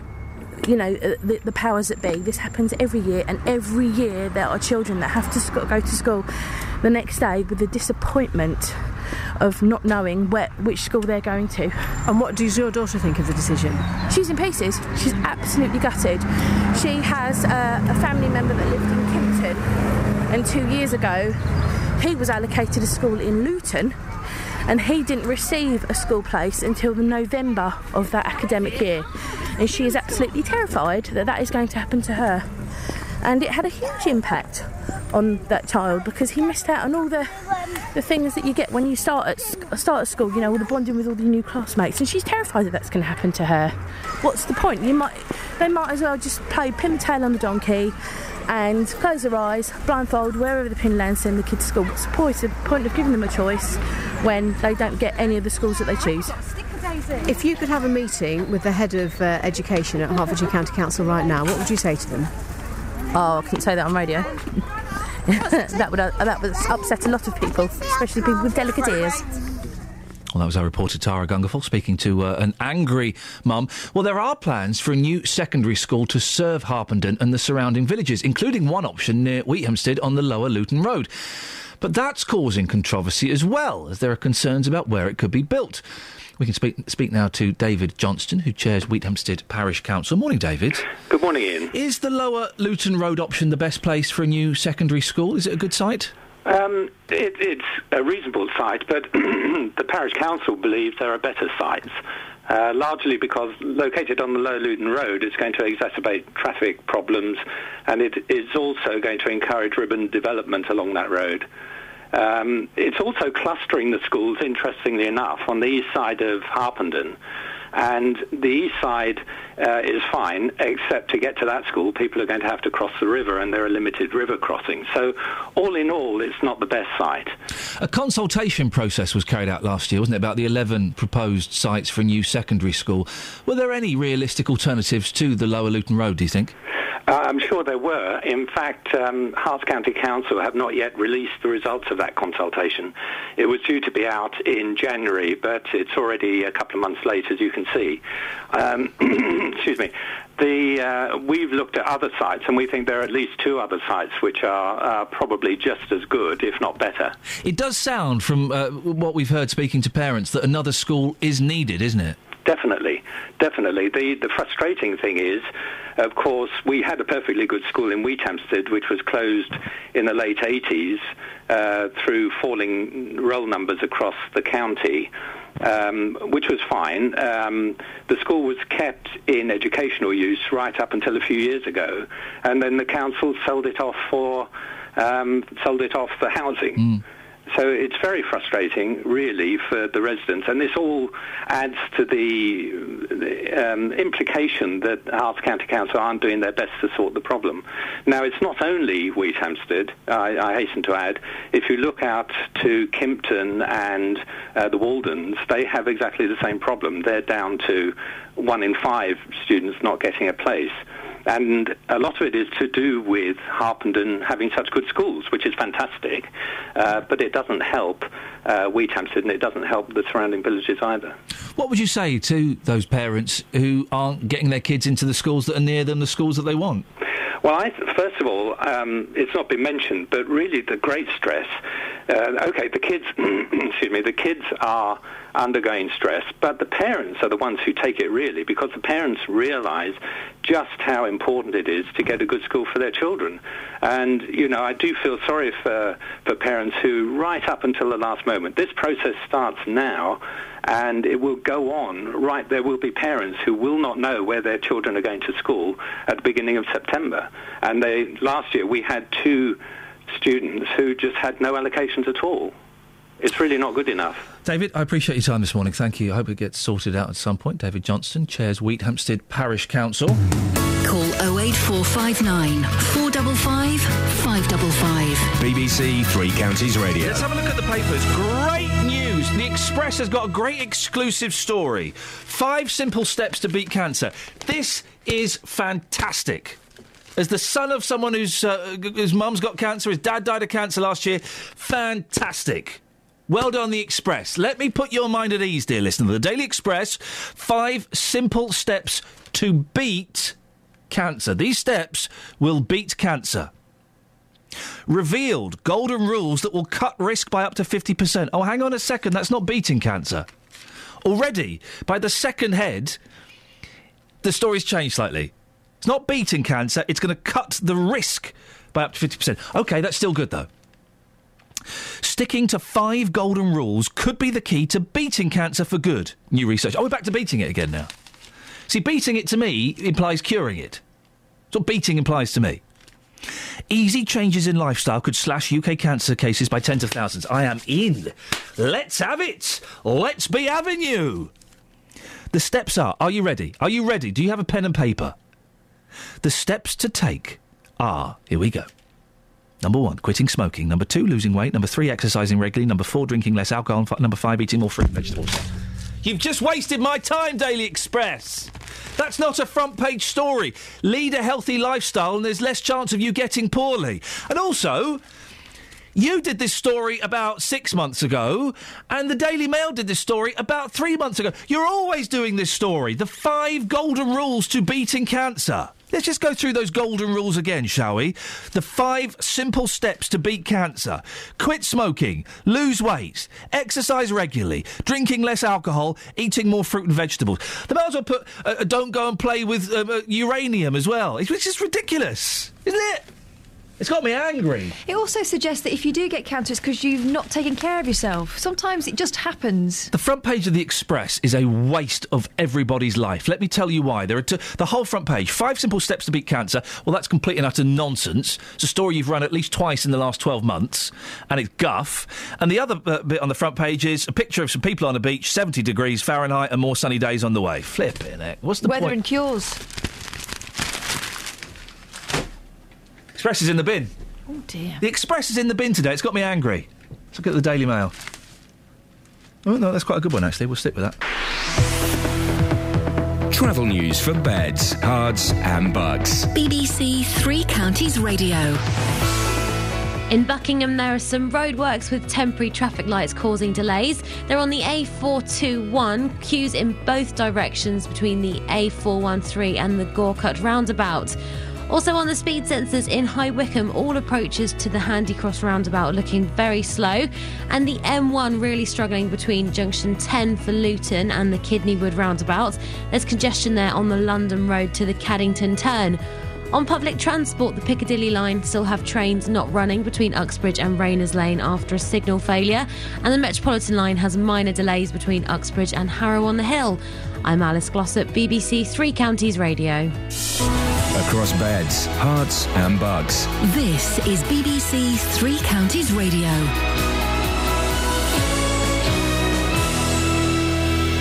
It's 7:30. I'm Lee Agnew. The headlines: a man from Hertfordshire is fighting to spend what's left of the rest of his life in his own home. 48-year-old Glenn Phillips from Bushey has motor neurone disease, but the council says it can't afford to pay round-the-clock care. A road has been closed near Watford Station because of fears it may collapse into a sinkhole. Investigation work is expected to take place on St John's Road for at least 4 days. A man has been charged with an arson attack on a mosque in Bletchley on Saturday. 30-year-old Ryan Bevington from North Street in the town will appear in court this morning. The weather today will be dry but cloudier than yesterday. Top temperatures around 12 degrees Celsius, 54 degrees Fahrenheit. Three Counties Sports. BBC Three Counties Radio. Rugby first, and England beat Wales in the Six Nations at Twickenham to keep their hopes of winning the title alive. England, Ireland and France are level on points going into the final round of matches next weekend. Head coach Stuart Lancaster says his team were fearless. It's nice to get the win, to get that game out of the way now, because, in the lead up to the game we had 2 weeks of it, and, it tests your patience a little bit, but you've got to take it on the chin because we lost fair and square, but... today was our day. We played well and we deserve to win. It's all rosily twisted now. FA Cup holders Wigan are through to the semi-final of the FA Cup after another shock win over Manchester City, and Hull City are through to the semi-final for the first time since 1930 after a 3-0 win against Sunderland. The MK Dons will sign midfielder Mark Randall today. The former Arsenal youngster had a loan spell at Stadium MK 4 years ago and is a free agent after a period playing in Italy. Manager Carl Robinson is pleased to have him on board. He's got a very, very small contract, to prove himself. That might be off the pitch, it might be off the bench, it might be starting, it might be in a training ground. But if given an opportunity, another opportunity in his life, we've done that to Ryan Hall. We keep doing it, we keep giving these people opportunities. It's only then up to them. Because very rarely do you get 2 chances in any walk of life, and he now being given a second chance. Very few get the first. But to get 2, count yourself as being lucky. Luton Town are now 15 points ahead of Cambridge at the top of the conference. The sides play each other tomorrow night. And Britain's Kelly Gallagher has won Britain's first ever Winter Paralympic gold. She claimed victory in the Super G in Sochi. Through the final gate as they come down to the finish line here in the sunshine in the mountains of Rosa Couture, and the time 1 minute 28.72 seconds. And that's BBC Three Counties News and Sport with more at 8 o'clock. On FM, AM, online and digital radio. This is Iain Lee. On BBC Three Counties Radio. Text Nick from Marlow. I bathe only when I stay in a hotel. When I do, I trim all hair. Nasal, ear, eyebrows, head, and other areas not to be mentioned at breakfast. What is the obsession with cutting those hairs? Why would it? Why? You should see the bath when the water is out. Got to keep room service busy. Wow. Oy. That's, turns out our listeners are all deviants. They're thoroughly unpleasant, aren't they? Thoroughly unpleasant people. There's so much I want to ask about that, but I can't. You can't, and it's probably best not to. No. I'm scared to click on this email, see what this says. Oh, here we go. This is on the subject we're talking about, Glenn Phillips, who is he's got motor neurone disease, and he wants the right to die in his own home. The council say they can't afford the 24-hour care that he needs. Anne in St Albans says the money to keep Mr Phillips comes out of the public purse anyway, as it does if he is in hospital. Why does the funding not come out of the NHS budget? Well, I know why, and I'll tell you why in a second. We all pay him for this, as I presume has Mr Phillips in the past when he was able. Now is the time for him to get what he's paid for in the past. This is the last wish of a dying man, and to deny it is cruel beyond belief. I would imagine that there's a weird definition, and I've never quite got my head around, and I only know this because my mum is classed as this. There is social care and there is medical care. Now, if you require medical care, it's paid for. They pay for it. If you require social care, then you have to pay for it up to a certain point.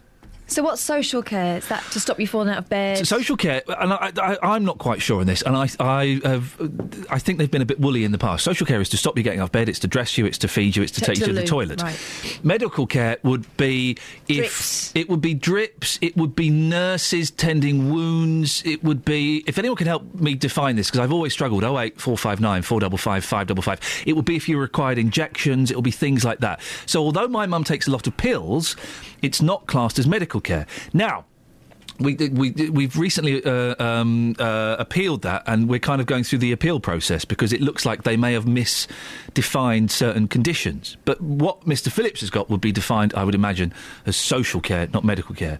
And when you're the relative of someone or the person yourself going through this, it's really frustrating because you're going, hang on a second, the only reason I need this care is because of my medical condition. Mm-hmm. So frustrating.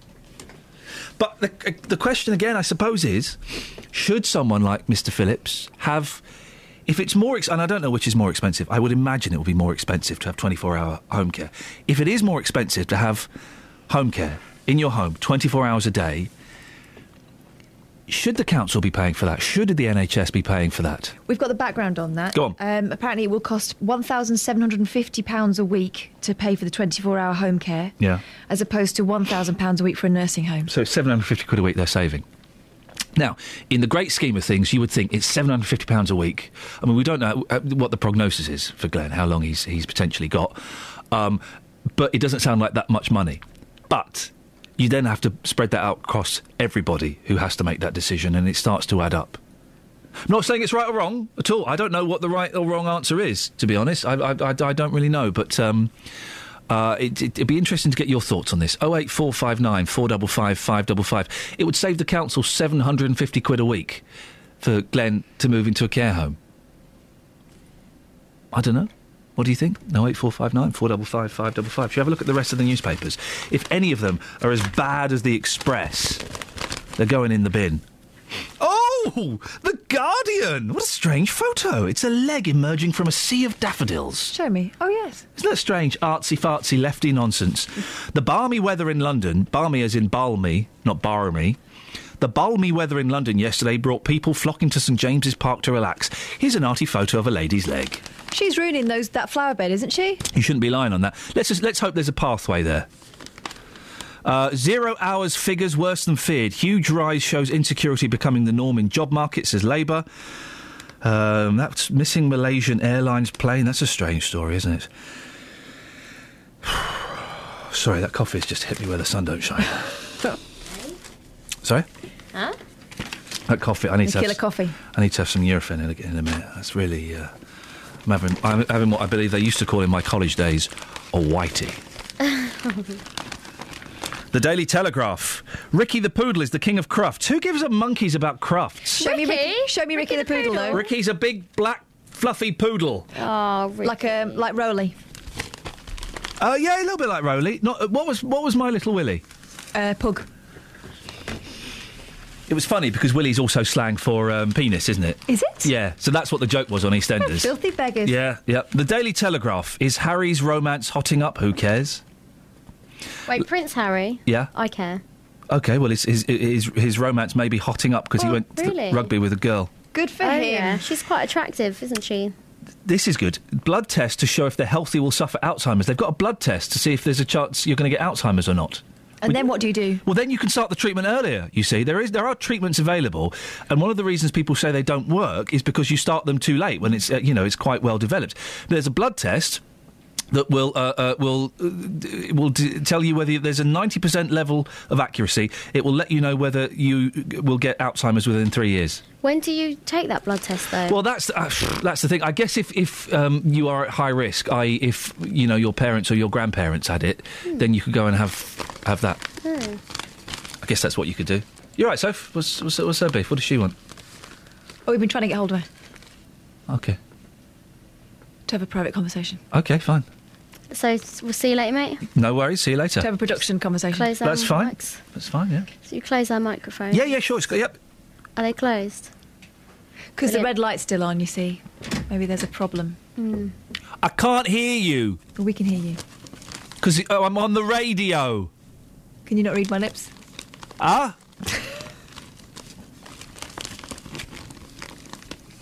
Okay, it's closed. Is Simon Lederman coming back? Oh, for goodness sakes.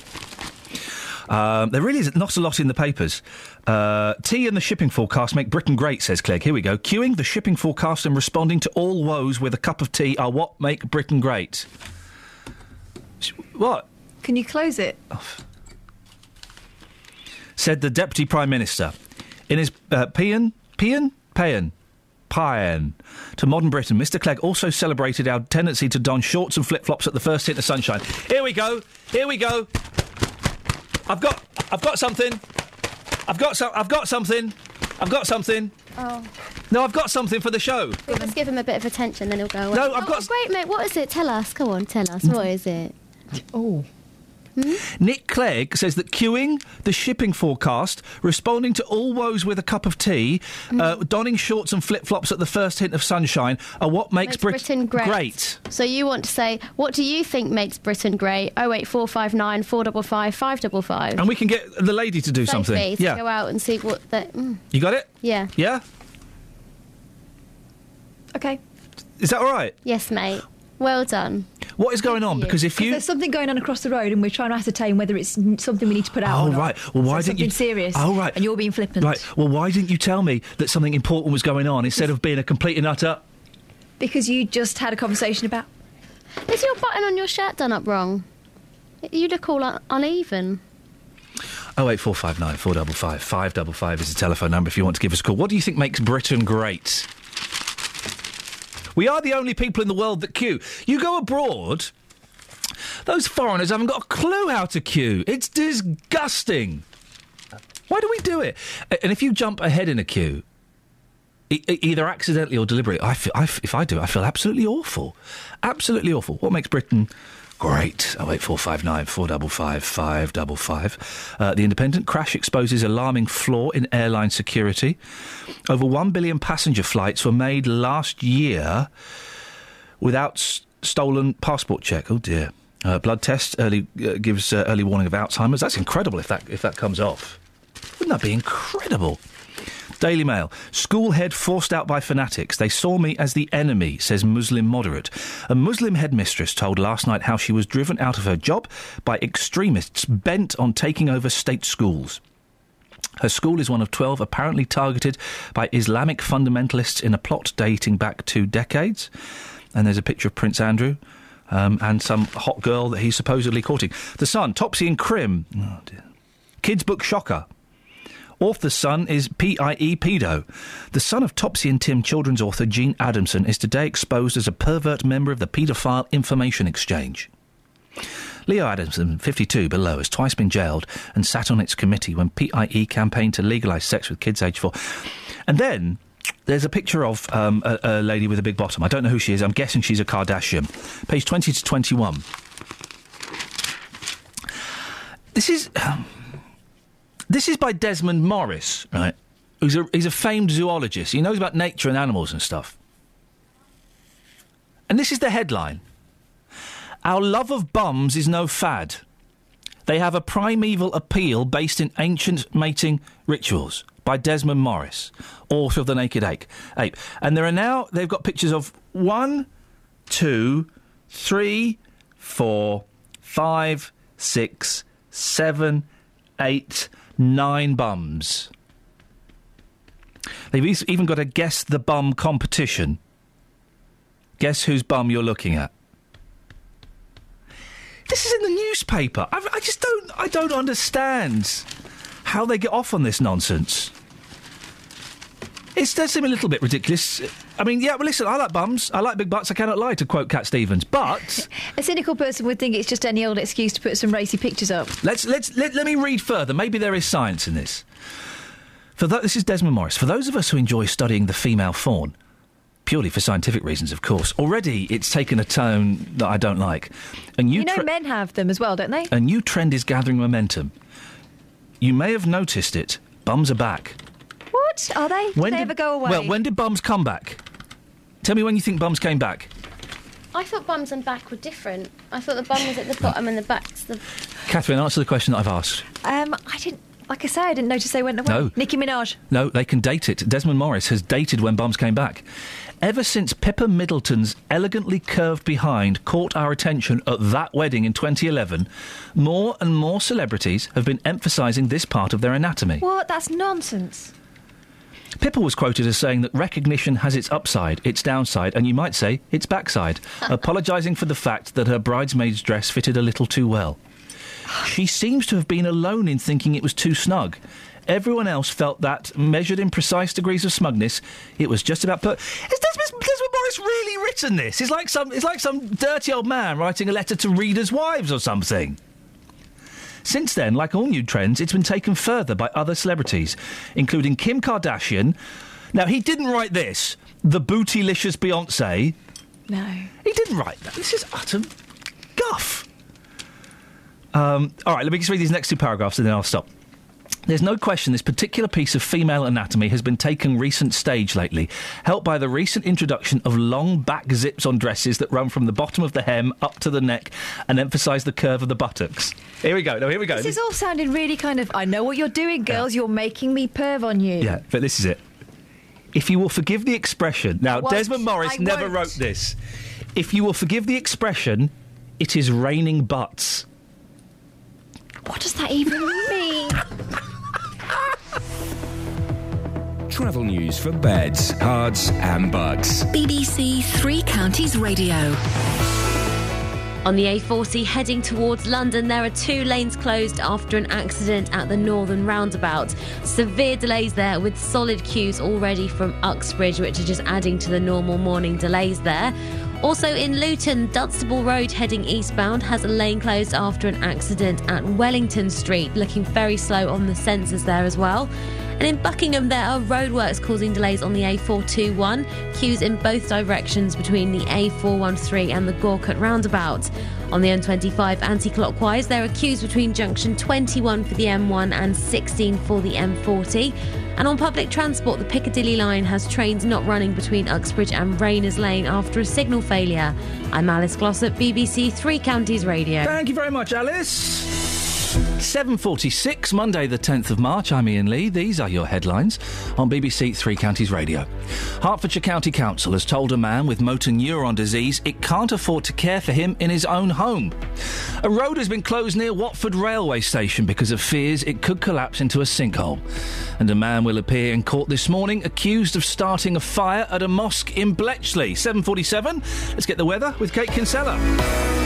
Beds, Herts and Bucks weather. BBC Three Counties Radio. Good morning. Well, yesterday was the warmest day of the year so far. In fact, since last October. Today, it is a little bit different. We have remnants of a weather front moving south as we speak, bringing with it some more clouds. Still some bright spells at first this morning, particularly the further south you are, but eventually that will be a rather cloudy picture. It means the temperature's not going to get quite as high as yesterday, and also a northeasterly breeze will put a impact on the temperature as well. We're looking at a maximum later of maybe 9-10 Celsius. Overnight, dry but cloudy. We're hanging on to the northeasterly breeze as well, but that will prevent the temperature getting down to 0. We're looking at a minimum of 3, maybe 4 Celsius. Tomorrow, the cloud around at first, but eventually it will start to melt away and we'll get some breaks in it, leading to some sunny spells tomorrow afternoon. A milder 12 Celsius expected then. That's 54 degrees in Fahrenheit. And that's your forecast. Every weekday morning. The shop didn't want to give me them back, so I went to the shop, paid them a fee to get my cylinders back. The JVS show fights for your rights and tackles your consumer problems. I went to speak to this company and I asked them what had happened. It took me absolutely ages to get through to anyone. If you need our help, email jvsshow@bbc.co.uk. After a last discussion about my cylinders, the governing body showed up at my house on the following day. And we could do the same for you. Thanks, Denise, and for the company for getting her cooker back up and running, here's your horn. The JVS show, weekday mornings from 9 on BBC Three Counties Radio. Call 08459 455 555. BBC Three Counties Radio. Now, bus stations are seldom a town's best feature. Usually they're grey and smelly and they stink of wee-wee. And Bedford's is no different, but that's all set to change once the current refurbishments are completed. In the meantime, the All Hallows multi-storey is closing for a month as of today. We can talk to the Liberal Democrat Mayor of Bedford, Dave Hodgson. Morning, Dave. Morning. Dave, what's happening with the All Hallows multi-storey? Well, we've refurbished lots of the different levels, but obviously we've got to also do the ramp and the lifts, and therefore to do those we're closing it so we can actually get that work done together. The ramp that you get up to the multi-storey car park, both the lift shaft, and there's a new disabled access lift shaft going into floor 1 as well. And this is closing for a month, is it? That's correct, yes. What impact do you think that's going to have on the surrounding area? Well, we've actually just opened 2 new car parks, the surface car park opposite in Preben Street, but we've told all the regular, the people with season tickets, let them know, we let all the shops know, we've had posters up around the place, there's obviously posters there today. It will have an impact, we're hoping it will be minimal. Are you confident that you'll have this done by the Easter holiday? Well, so far the whole project's on their schedule, so yes, I mean, but you've always got to touch wood when you say that. We're convinced we will do it, but we'll work very hard to make sure it happens. Dave, you're overhauling parts of Bedford Town Centre, which have been in need of updating for a while. Is it frustrating that you haven't got a bit more cash available to thoroughly transform the whole area? You kind of answered your own question, haven't you there, Ian? It's always frustrating you haven't got more cash. I'm sure everybody would like more cash, but we've actually managed to find a bit more in the budget to do the other side of the square, to do Thurlow Street as well. So we're actually relaying the paving there and putting some new trees in as well. And at the very front, opposite Greyfriars, we're better stop a new bus shelter there to make sure that everybody has the benefit of this new bus station, car park, public toilets and all the rest we're doing around there. Dave, best of luck. I hope it all goes smoothly. Thanks very much, Ian. Thank you, Dave. There we go. Liberal Democrat Mayor of Bedford, Dave Hodgson. Now, it appears that there may have been an incident on Wellington Street in Luton. Our reporter, Sophie Solaria, is there now. Sophie, what can you see? What's happening? Hello. Hi, Ian. So I'm on Wellington Street, where there's 3 fire engines, 3 ambulances and 2 police cars parked up outside a hairdresser's here on the street. The traffic is now slowing a lot. Earlier on it wasn't affecting the traffic. Now that it's rush hour, of course it is. Traffic's piled up from Bury Park and Dunstable heading towards the airport on Wellington Street. I've just spoken to a fire officer who has just confirmed the situation. Essentially, a man fell from a roof at the back of his house down into a hole. The reason there's so many resources, I've been told, is because they didn't realise the circumstances. They were worried that perhaps it would be a burglar or something awful. Turns out the man was drunk. He fell off the roof of his house into a hole? Yeah, that's exactly what I have been told this morning by both a police officer, and I have had it confirmed by the firefighter that was just about to head into the building. Do we know the condition of the gentleman involved? Yes, we know that he's fine. The ambulance is waiting for him to be removed, but he is in perfect working order. Okay. I've been told so far. But it's those vehicles must be causing a bit of traffic chaos, particularly at 10 to 8 in the morning. It is chaos here now, Ian, and I did say to Kath earlier that it was fine. No, the traffic's fine. No, the traffic is not fine. The traffic is bad. If you are leaving and heading to the airport or anywhere in that direction this morning from Dunstable, Bury Park area, then you best leave a little bit of time. Have the police given you any indication of when they'll be moving on so that the roads can clear up a bit? Okay, so what I heard just then was... say that again? Have the police told you when they might be moving on? No, one of the police officers has now left because it's not a police matter, but until they get the guy out, I don't think there'll be much movement for at least the next half an hour. OK, Sophie, thank you very much indeed. Sophie Solaria, live on the scene where a drunk man has fallen off a roof into a hole in his garden. Why would you have a hole in your garden? Let's do some texts, shall we? Let me have a little look. Ian, says Chris in Milton Keynes, you should play Express Bingo and see how quickly the Express recycles headlines and topics. See how quickly you get all of the following: immigration, the BBC, Diana, Maddie, house prices, the weather, miracle cures, and advertising their own products. They do it a lot. And what I've noticed, reading the papers every day, the Express and the Mail will steal each other's stories, will borrow each other's stories. So one day the Express will do a story, the Mail will do it the next day, and vice versa. Happens a lot. Now, we've been speaking this morning about a gentleman called Glenn Phillips, who has motor neurones disease. He is dying. He will die because of it, and he wants to spend his last few years, however long it's going to be, in his own home. The council have said that's not possible, and that he'll probably have to move into a care home. On Facebook, Jenny says, what a desperately sad story. I have sincere sympathy for him. However, whilst he is just one man, there must be many others in a similar position. And councils cannot afford to provide that level of care for individuals. We would all prefer to be nursed or have palliative care provided for us in the warmth and familiarity of our own homes, but resources are unfortunately limited and best concentrated in areas with the expertise and personnel to cope. My very best wishes to Glenn and his family and friends at this difficult time. There's also a text on this. Leslie says, it's not just the money. The carers, of whom there is a shortage, could be used elsewhere. People cannot always have exactly what they want. Jane's in Aylesbury. Morning, Jane. Morning, Ian. What would you like to say on this? My brother's father-in-law had motor neuron disease, and he had nurses going every day, twice a day, for about 4 or 5 months, and he died at home. But it's possible. It all depends what council you're in. I mean, they live in Bedfordshire. I don't think, Jane, that many councils... Was there someone living with His wife was still alive. Right. And I think that one made a difference, because I think Glenn is living on his own. Oh, is he? And I think that's the thing. If you've got a partner who can help with the care, then that would make a big difference. I didn't know he had. I didn't know he was on Who do you think should pay for it, Jane? Should he be able to stay in his own home at whatever cost, or is the council right to try and save £750 a week by asking him to move into a care home? It's a difficult one to say. It's difficult. It's tough, isn't it? Ian. I would hate to be the person in the council who has to make that decision. Yeah, exactly. I didn't know he was on his own. My brother-in-law's wife obviously was distraught when she found out. But but because his wife was still alive, and she was quite for 75 at the time. She was quite capable of doing quite a lot of things for him. Yeah. But he did die at home, but he did have his wife there, so it was quite a different case, I suppose. Jane, I appreciate your call and your story. Thank you.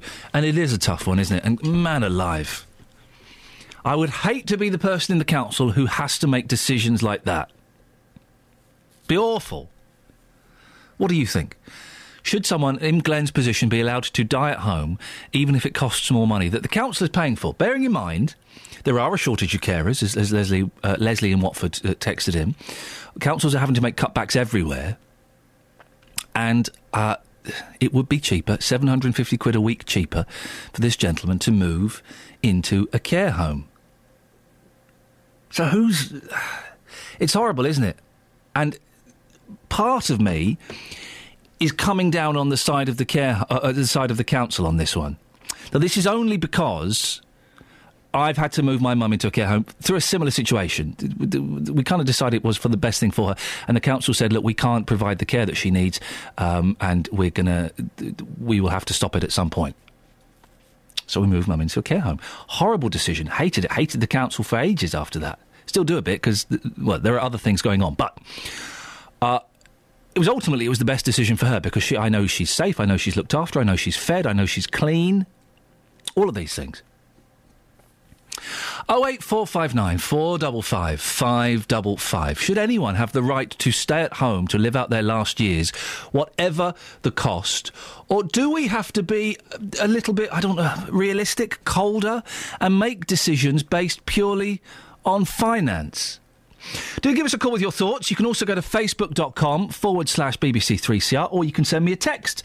81333. Start your text 3CR. Travel news for beds, cards and bugs. BBC Three Counties Radio. On the A40 London bound, 2 lanes are closed after an accident at the northern roundabout, causing severe delays with solid queues back from Uxbridge.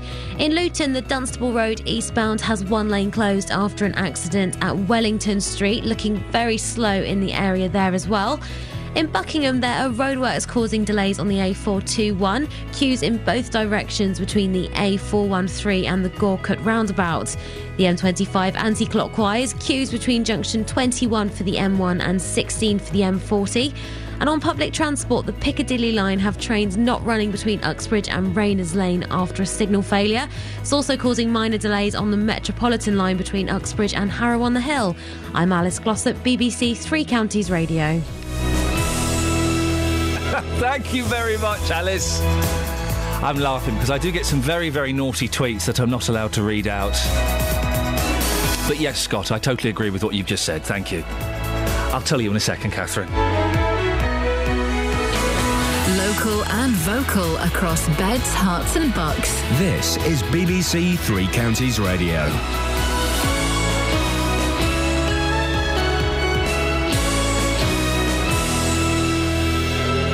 It's 8 o'clock, I'm Lee Agnew. The headlines: Hertfordshire man with motor neurone disease battles to stay at home. A suspected sinkhole closes a road in Watford, and the search continues for a missing airliner. BBC Three Counties Radio. A man from Hertfordshire is fighting to spend what's left of the rest of his life in his own home. The council says it can't afford round-the-clock care for Glenn Phillips, who has motor neurone disease. Glenn's friend Joe says it's a sad situation. They've given Glenn the option of going into a nursing home, and although I'm sure that he would receive perfect care there, it doesn't it pales into insignificance when thinking of remaining in your own home, when you can do that perfectly well, given the care that he requires. A road has been closed near Watford Station because of fears it may collapse. Investigation work on a void that's appeared on St John's Road is expected to last at least 4 days. A search is continuing for the Malaysia Airlines plane which disappeared with more than 200 people on board. Part of the investigation is focusing on 2 people who booked seats on the flight using stolen passports. Professor Anthony Glees from the Centre for Security and Intelligence Studies at the University of Buckingham says that throws up more questions. If this was a terrorist attack or a terrorist bomb that went off, maybe went off at the wrong time, then the most likely group of people responsible for this would be the Chinese Uyghurs. These are Islamists who come from northern China. However, they would not be using passports of people from Austria or people from Italy. Presumably the photographs were in there. Labour says it will fund a scheme offering a guaranteed job to young unemployed people if it wins the next general election. Those aged 18 to 25 who've been out of work for a year or more would be offered 25 hours work a week on the minimum wage. Parents in Wheathampstead whose children have failed to get into their 4 chosen secondary schools have criticised Hertfordshire County Council for not solving the problem. 1 in 5 children in the village have been affected this year. But David Johnston from Wheathampstead Parish Council told Iain Lee they're not happy about plans to build a new school either. Located on the Low Luton Road, it's going to exacerbate traffic problems. It's also clustering the schools on the east side of Harpenden. And the east side is fine, except to get to that school, people are going to have to cross the river, and there are limited river crossings. So, all in all, it's not the best site. In sport, Britain's Kelly Gallagher has won Britain's first ever winter Paralympic gold in the Super G. Downhill silver medalist Jade Etherington won bronze for her second medal of the competition. The weather today will be dry but cloudier than yesterday. Top temperatures around 12 degrees Celsius, that's 54 degrees Fahrenheit. Get the latest news and sport online at bbc.co.uk/Three Counties. BBC Three Counties Radio's big tour of beds, hearts and bucks. A very friendly place. Hasn't been really spoiled. All this week, we're featuring Wheathampstead. The community is just so cohesive, it does so much together. Some of the parts are very pretty and semi-rural, so it's an attractive place. The big tour of beds, hearts and bucks. All this week, featuring Wheathampstead. BBC Three Counties Radio.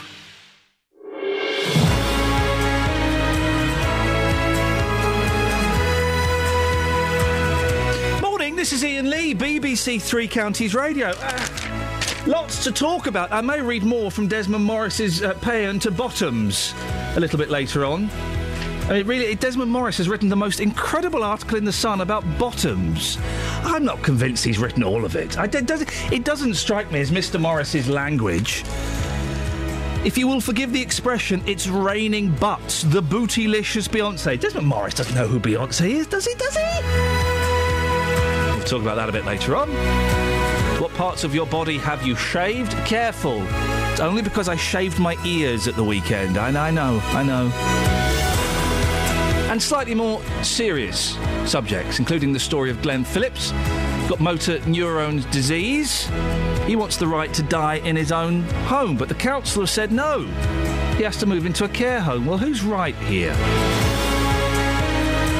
If you want to get in touch, facebook.com/BBC3CR. You can send me a text, 81333, start your text 3CR, or give me a phone call, 08459 455 555. Across beds, hearts and bucks. This is BBC Three Counties Radio. A Hertfordshire man with motor neurone disease is facing a battle to spend what's left of his life in his own home. Glenn Phillips from Bushey was diagnosed in 2011 and needs around-the-clock care to be able to stay in his bungalow. But emergency funding from the council to help provide this runs out on Wednesday. Well, Glenn told our reporter Matt Lockwood the uncertainty over what will happen next worries him. One of the main problems it's really hard to cope with having a terminal illness. I have to constantly think about dying, and that is really hard. So not to know what is happening with my care is even more stressful. How often does that cross your mind during the day? I think about it almost all the time. I'm trying to have some quality of life, but it's okay. It's okay. Take your time. It's fine. It's fine. It's okay. It's okay. I can't imagine what you're going through, Glenn. I really can't. But I suppose your message is... Sorry, Joe. Joe, you're looking after him today. You're his friend. You're providing that emotional support for him. This needs sorting out, doesn't it, Joe? Well, I think that when you're in a situation like Glenn, and fortunately not many people are, it's just... words are you can't find the words to describe how he must be feeling, and not only coping with this dreadful relentless disease, but basic stuff that we all take for granted, like getting to bed at night, going to the loo in the night, getting up in the morning. Every function of Glenn's life has been taken away from him, and he relies on somebody to either do it for him or help him. That's just a dreadful place to be, trapped in your own body, with no wherewithal to make yourself move and do what you want to do. But he seems determined to keep on fighting, don't you, Glenn? You're not going to let this get you down too much, are you? No, I'm doing everything I can to be as strong as I can. Well, it's a credit to you that you're keeping on going and fighting this, and obviously you rely very much on Jo to help you and her emotional support. How much does that mean to you? Oh, everything. Oh dear, you can't help but be touched by that. Thank you, Matt Lockwood, for that very powerful report. It's him speaking to Glenn Phillips and Glenn's friend Jo. Well, we can talk now to Karen Pearce, the Director of Care for the Motor Neurone Disease Association. Morning, Karen. Good morning. How did you first become involved in Glenn's case? As the Director of Care, I'm responsible for supporting all of our regional teams across the south of the country, and I was heard about Glenn through his local care advisor and also through the local volunteer who supports Glenn. And what kind of help are you able to offer? The association are able to offer help in a few ways. As I've already mentioned, we can support through volunteers who visit people with MND in their homes to offer support, a listening ear, and help link to the statutory services.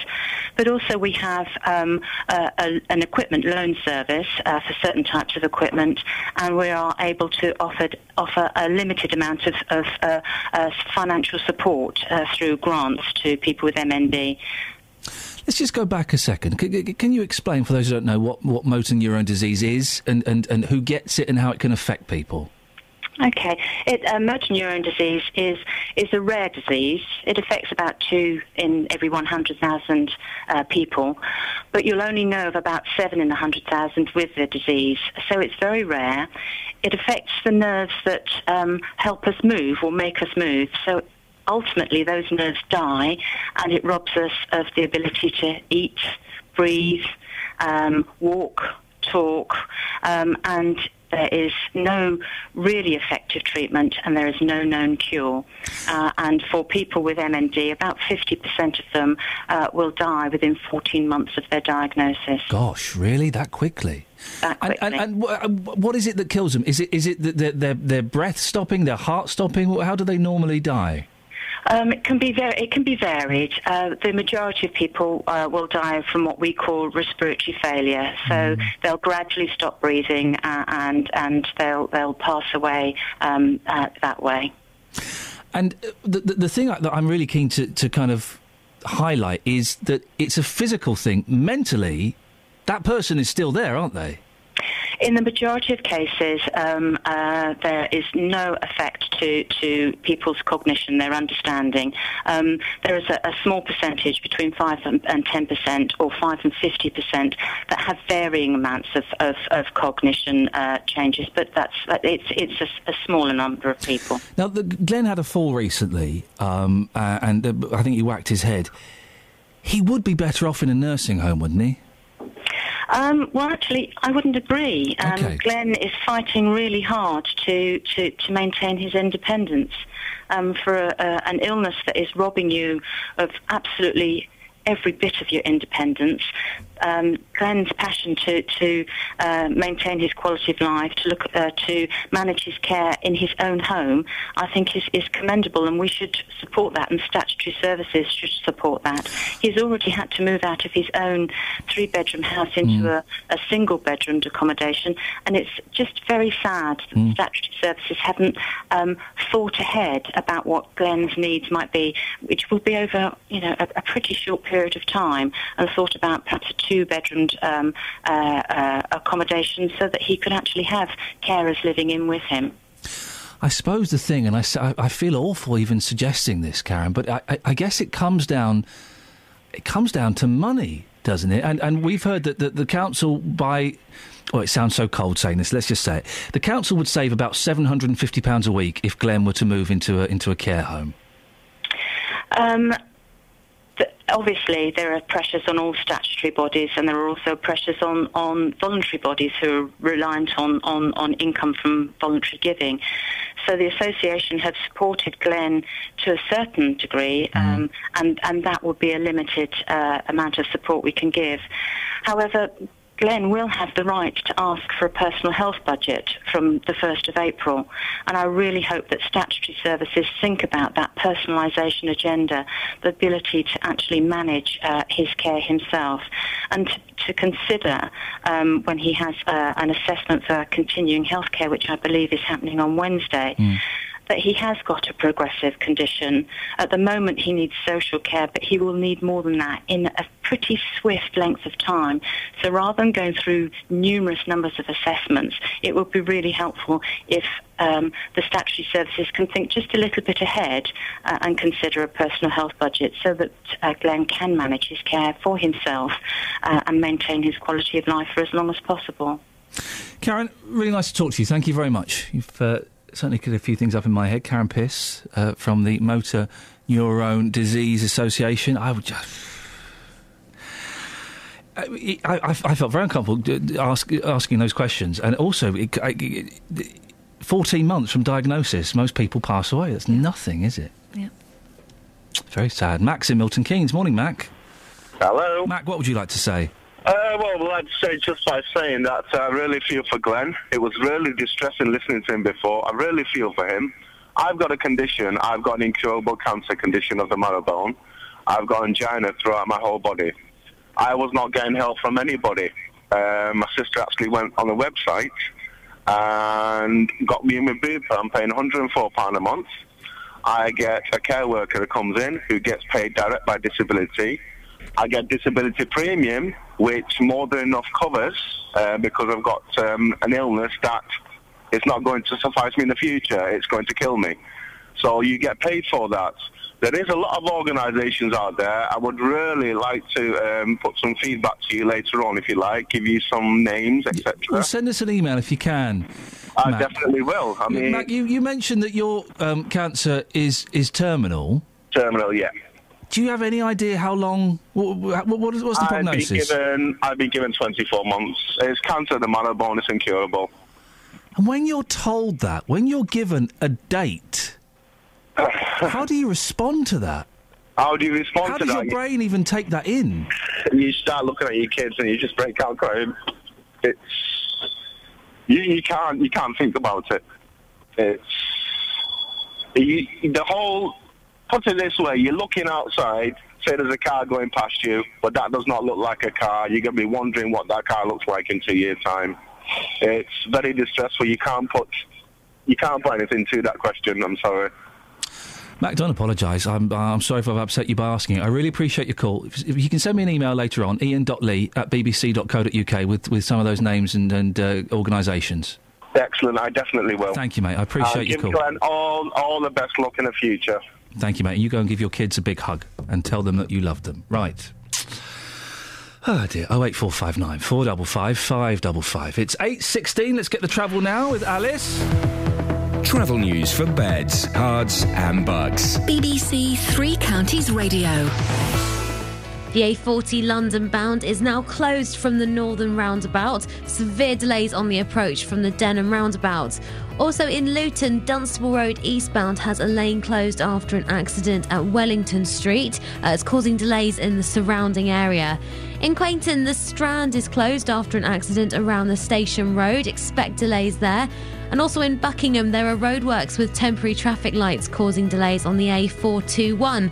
Queues in both directions between the A413 and the Gorcut roundabout. On public transport, the Piccadilly line now has severe delays between Uxbridge and Rayners Lane after a signal failure. I'm Alice Glossop, BBC Three Counties Radio. Thank you, Alice. It's 8:17. It's Monday the 10th of March. I'm Iain Lee. These are your headlines on BBC Three Counties Radio. Hertfordshire County Council has told a man with motor neuron disease it can't afford to care for him in his own home. A road has been cleared near Watford railway station because of fears it could collapse into a sinkhole. And Britain has won its first ever Winter Paralympic gold medal. The weather today, dry but cloudier than yesterday. BBC Three Counties Radio.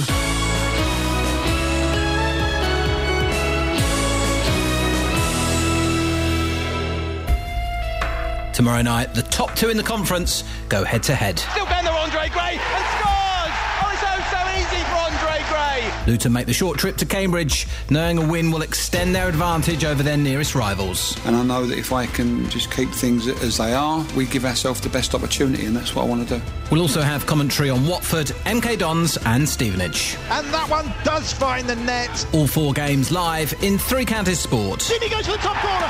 What a goal that is! Tomorrow night from 7 on BBC Three Counties Radio. Jonathan Vernon-Smith. Hello there. Good morning to you. Good morning to you. Did you have a nice weekend? Gorgeous, actually. Yeah. Wasn't the weather wonderful? Truly gorgeous weekend. Yeah. The people, mind you, you're normally a moaner about the weather. You like it cold and wet. I do like it cold, but I had a wonderful day. Friday, I went to Birmingham, and I like Birmingham, actually. I like it a lot. And just strolling through the streets of Birmingham with a coffee in one hand and the sun beaming down, it was really nice. It kind of made people... I'm hoping it goes soon and we get some snow. Oh, don't be silly. But it was very, very nice. I went to the pictures in the afternoon. I came out, I was still light and warm. It was wonderful. Wonderful. We are we're on that downhill slope now to good life. Well, it's true though, isn't it? Yeah, summer is good life. Winter, depressing life. No, winter good life too. No, winter good life. Summer okay. I don't enjoy life in the winter. Well, you just go away anyway. Well, I try to, yeah, if I could. I'd go away for the whole winter. Oh, dear. I like the sun shining. I went out a couple of times this week on the old day tripper bike. Oh, you're enjoying your bicycle, aren't you? Oh, yes. Does it not hurt your buttocks and your calf muscles? That's the things that always go for me. No. Wow. No. My seat has got suspension springs on it. Wowzers. So you can kind of bounce on it. He's bouncing in front of me as he says it. I can imagine what you bouncing looks like. Really? You didn't need to act it out, but thank you. I look like a first-class Wally on my bike. I'll level with you, because I wear this helmet... Good. Mind you, can I tell you about my helmet? Because... Well, I don't know. Can Jonathan tell me about his helmet? Is he allowed to tell me about his helmet, Kelly? I suppose. OK. I'll tell you what's happened. I left my helmet in the garage this winter. Yes, it happens. I left it out there. Yeah. And it's gone a bit mouldy. Oh, dear. And now when I wear it, it makes my head smell. It would do. Jonathan's mouldy helmet. I took it off on Saturday. I thought... What's that horrible smell? It was me. It was your head. It was my head. Because of your mouldy helmet. What can you do with that, though? Give it a good scrub.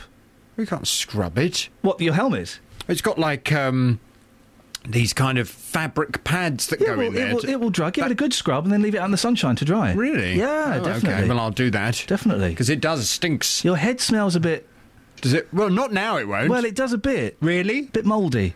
My head smells mouldy today. Oh, don't be silly. What's on your show this morning? Coming up on the big phone in this morning from 9, are parents always to blame if a child truants from school? You've seen this story in the Times today. Parents whose children play truant from school could have their child benefit cut, according to a plan being considered for inclusion in the Conservative manifesto. Michael Gove hopes that a tough stance on education reform will appeal to voters at the next election. The Liberal Democrats, they thought to oppose such a move. But what about you? This morning I want your views from 9 today. Are parents always to blame if a child truants from school? And if you think they are, do you think this idea of a financial punishment, a fine to the parents, or, if necessary, taking away some of their benefits to force them to get their children to school, is that a good idea? 08459 455 555, your views from 9. I'm pulling faces because I don't know the answer to that one. I'm struggling to find a yes or no. I mean, some parents... I stayed in a hotel in Birmingham. Now, all the hotels were booked up because of Crufts. Right. And the hotel I normally would pay £25.60 for wanted £95. I thought, I'm not having that. So I stayed in a hotel that was £35. It was awful. I've just written a horrible review for them on TripAdvisor. It was disgusting. And as I was checking in, there was a woman, a mother, holding a baby. And she was complaining that she believed someone had been smoking in her room. And the guy's going, no one smokes in the room. And she went, right, I'm peed off now, but in a Brummy accent. I'm peed off. This is effing disgusting. I'm going to go to the... And she's holding her baby the whole time. Parents like that should be fined. Right. Doesn't really tally up with what you were saying. I'm just trying to work out. But you're right. I mean, parents who swear and use foul language in front of... Do you know, that's what's making me mad. You know, they keep wheeling this white D woman out from Benefit Street. Yeah. That white D, and she's appearing on everything. They're putting her on this morning. Has everyone forgotten the appalling language that woman was using in front of her own children, effing and blinding her own her little boy outside in the street, mixing with people who are doing drugs, and she said, oh yeah, well, he's known about cannabis since he was 5. She should be ashamed of herself, and instead they're wheeling her out as if she's some kind of beacon of all those who are living on benefits. I bet you now, Big Brother starts again in the summer, I bet she'll be in Celebrity Big Brother. Don't even start. I bet she will be. Well, someone needs to remind her about her appalling language in front of her children. Grotty. Well, we've gone off on a tangent, but I feel we've both got something out of our systems. We'll bring it back by 9. Are parents always to blame if a child truants from school? Call 08459 455 555. BBC Three Counties Radio. 08459 455 555 is the phone number. Now, the big tour is back. The big tour is back. And this week, we're focusing on Wheathampstead in Hertfordshire, where parents whose children have failed to secure a place at any of their 4 chosen secondary schools have been telling us the county council should have seen it coming. 1 in 5 children in the village have been affected this year, and locals say the issue has been going on for years. Well, this is what one angry mum told our reporter Tara Gungaful. Her daughter hasn't been offered a place at any of the schools she wanted to go to. This happens every year in Wheathampstead, every year, and it doesn't matter how much we say to, you know, the powers that be. This happens every year, and every year there are children that have to go to school the next day with the disappointment of not knowing which school they're going to. And what does your daughter think of the decision? She's in pieces. She's absolutely gutted. She has a family member that lived in Kimpton, and 2 years ago he was allocated a school in Luton, and he didn't receive a school place until the November of that academic year. And she is absolutely terrified that that is going to happen to her. And it had a huge impact on that child, because he missed out on all the things that you get when you start at school, you know, all the bonding with all the new classmates. And she's terrified that that's going to happen to her. What's the point? They might as well just pin the tail on the donkey and close their eyes, blindfold, wherever the pin lands, send the kids to school. What's the point of giving them a choice when they don't get any of the schools that they choose? If you could have a meeting with the head of education at Hertfordshire County Council right now, what would you say to them? Oh, I couldn't say that on radio. that would upset a lot of people, especially people with delicate ears. Well, we can talk now to Conservative councillor Chris Hayward, who's the Deputy Leader of Herts County Council and the Cabinet Member for Education. Bit of a mess, isn't it, Chris? Certainly this is only the beginning. Let's be absolutely clear. This is a stressful time for families when they get the news of whether they've got their ranked school or not. But it is only the beginning of the process because, for example, this year 37 children in the Wheathampstead area have not got a ranked place. But that's actually way down from the past 2 years where we had 51 and 61 in the previous 2 years. So what happens to those 30-odd kids and families? They can go. Two things can happen. One, they can go on the continuing interest list, and what that effectively means is that there are a number of people who will have been allocated a place in Wheathampstead, but who do not take up that place because they actually go to the independent sector. And what we say to those people is, if you're going to go to the independent sector, release that place now so that somebody who's on the continuing interest list can actually take that place. And the result of that, and I have to make this clear, over the past 3 years, is that most children in Wheathampstead have actually got one of their ranked places. Alternatively, the parents can actually appeal against the decision of the school, because I ought to make it clear, the county council are not actually the admissions authority. The schools themselves set their own admissions criteria these days and administer them. We merely coordinate it. So there is an appeals panel, which will consider whether or not a child's particular needs and circumstances should overrule the decision of that particular school and they should be allowed there. So there's 2 routes still to go. So this is the beginning of the process, very much not the end. We've heard from lots of parents, residents in Wheathampstead, 1 or 2 of the nearby villages, Kimpton and St Paul's Walden, that they feel the current system is unfair and they're getting a raw deal year after year.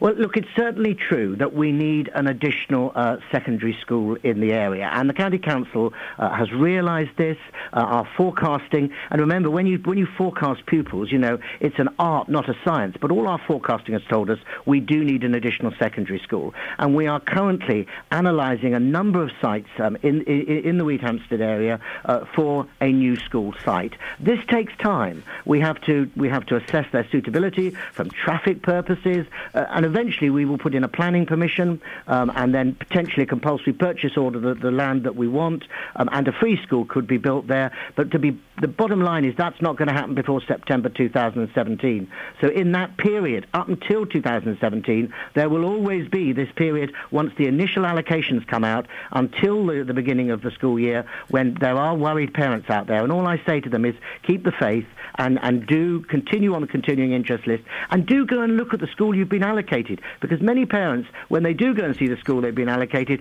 actually are pleasantly surprised. Oh, but it's not just the school, is it? It's also the distance that the kids would have to travel. Yeah, of course. I mean, distance is a consideration, and we understand. We don't want children to have to travel further to a school than they need to. And, of course, we have a statutory responsibility, a government responsibility to actually allocate a child a place, any Hertfordshire child, a place in a school. Obviously, we want those places to be as close to their homes as possible, and we work very hard at that. And our success rate, let's be clear, our success rate in Hertfordshire is very high in comparison to many other counties. Chris, thank you for your time. Chris Hayward, Conservative Councillor, Deputy Leader of Herts County Council. 08459 455 555 is the phone number. This is Iain Lee on BBC Three Counties Radio. Let's get the travel news now with Alice. Travel news for beds, cards and bugs. BBC Three Counties Radio. Ongoing problems on the A40 London bound. It's closed from the northern roundabout. Severe delays there, all back from the Denham roundabout. And in Luton, the Dunstable Road eastbound has a lane closed after an accident at Wellington Street. It's causing queues on the A6 on the Leagrave Road and also Hatters Way, so really congested in the area. In Quayton, the Strand is closed after an accident around Station Road. And also in Buckingham, there are roadworks causing delays on the A421. Queues in both directions there on the approaches. And the M25 anti-clockwise is queuing between junction 21 for the M1 and 16 for the M40. Public transport has no reported problems. I'm Alice Glossop, BBC Three Counties Radio. Alice, thank you very much. Last 30 minutes of the show before JVS, it's pretty much a free-for-all. Some of the things we talked about are when you last had a bath. When were you last had a bath? It's almost English. It's a Lou. What bits of your body have you shaved? Steady, please. And according to Nick Clegg, queuing and wearing shorts makes us British. What do you think makes us British? 08459 455 555. Let's get the latest news and sport now with Lee Agnew. across beds, hearts and bugs. This is BBC Three Counties Radio.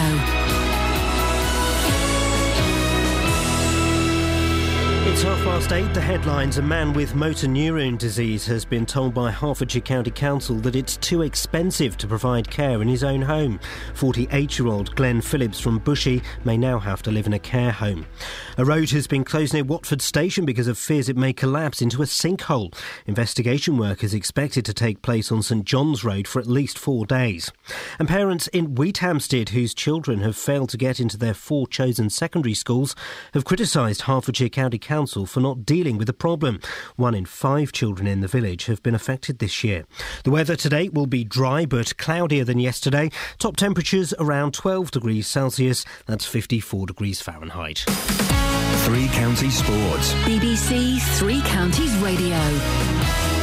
Rugby first, and England, Ireland and France are level on points in the Six Nations Championship going into the final round of matches next weekend. England beat Wales to take the Triple Crown, and try-scorer Danny Kerr paid tribute to head coach Stuart Lancaster. I think Stuart's got some fantastic foundations in place. He's got some great coaches and he's working with some fantastic players and a group of players that are well-grounded, looking to work hard and win games and be successful, and hopefully we'll just keep going on that way.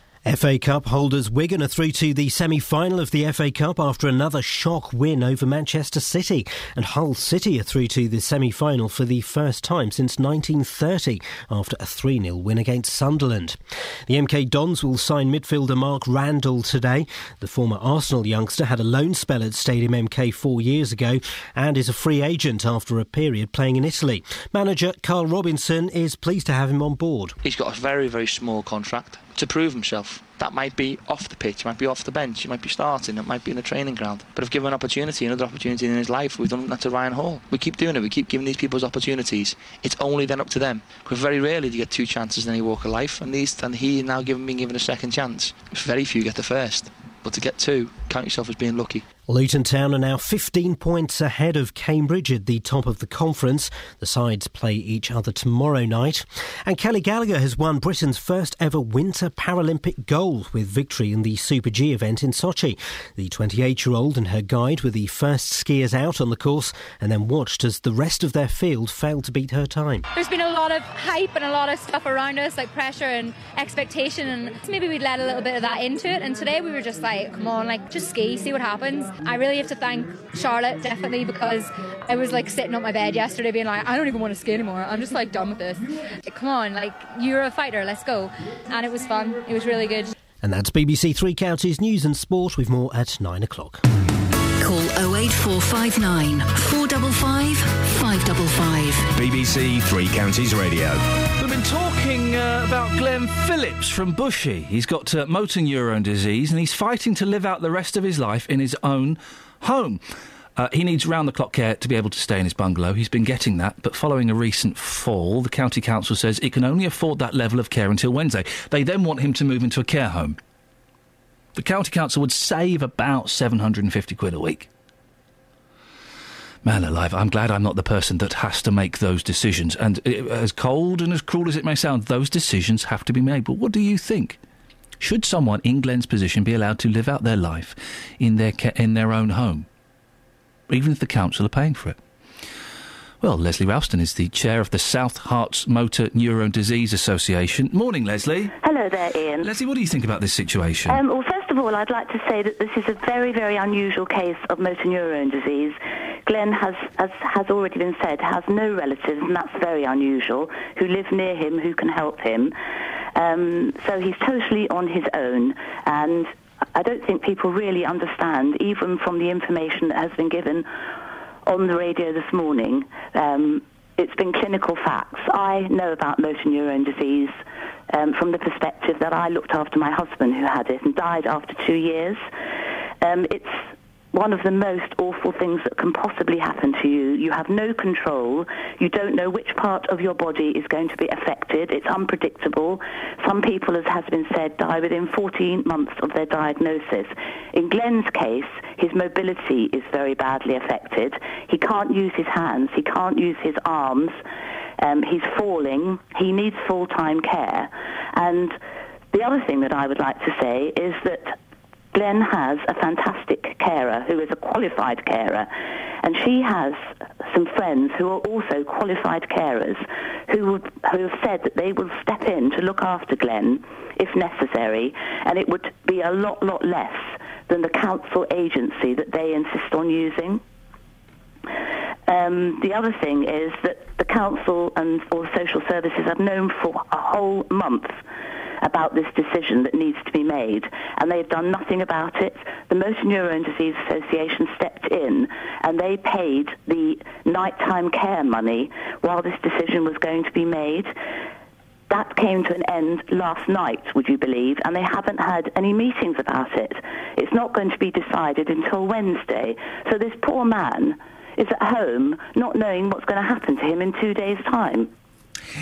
If Glenn needs so much care, then he would be better off in a care home, wouldn't he? Where he can be looked after 24 hours a day, he can be fed, he can be toileted, he can be showered, he can be monitored to make sure that he doesn't fall. Because if he fell in the wrong way, he could kill himself falling, couldn't he? There's a word that springs to mind when you talk like that, and that is dignity. He's in his 40s. He knows he's going to die. He's already on the way for that. Why should he be palmed off into a home which is probably going to be full of much older people than him, when everything is in place for him to be looked after? And I'm sure if Glenn is listening, he won't mind me saying he may not have very much time left. Why should we push him into a home and get rid of him? Why should we solve the problem by doing that to this poor man? Well, a couple of points, if you don't mind me saying. My mum's in a care home, and she's 63. They're not all full of old people. I think that's a myth. It's a myth to suggest that they are. There are lots of people in their 30s, 40s, 50s, and 60s in care homes because of this. So I think that's a little bit of a myth to spread around. But it's about his safety, and dignity, of course, is very important. But it's about safety as well, isn't it, Leslie? It is about safety. You're absolutely right, particularly so in a disease like motor neurone disease. But these people are all set up to come and look after him, give him 24-hour care. There would be no point him moving into a bigger flat because the carer needs to sleep as well. Glenn needs a carer who can be awake all night with him. As I say, it would be cheaper to go down the route that he's on at the moment. It would probably be a lot cheaper for the council or the social services if he was able to have these carers who are lined up, who all know him because they've all cared for him throughout the sort of 18 months or so that he's needed a carer. And, you know, it's not just about money. He's worked all his life. He's paid his taxes. I know that things are difficult at the moment, but we're not looking at years here. We're looking at months. And the stress of moving into a care home, of losing his familiar surroundings, he has no control. The loss of control is another dreadful thing about motor neurone disease.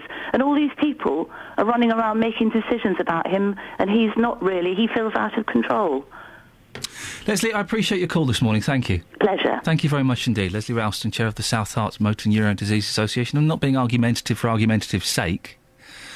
Just trying to look at this in a completely rounded way, and I do feel that I have got a little bit of insight. Not masses, not particularly in this situation, but certainly in having to make the decision of encouraging someone to move into a care home when they're younger. And it is a slight myth. Care homes are full of old people. Yes, some of them are, but I would imagine if Glenn were to move into a care home, it would be one that was appropriate.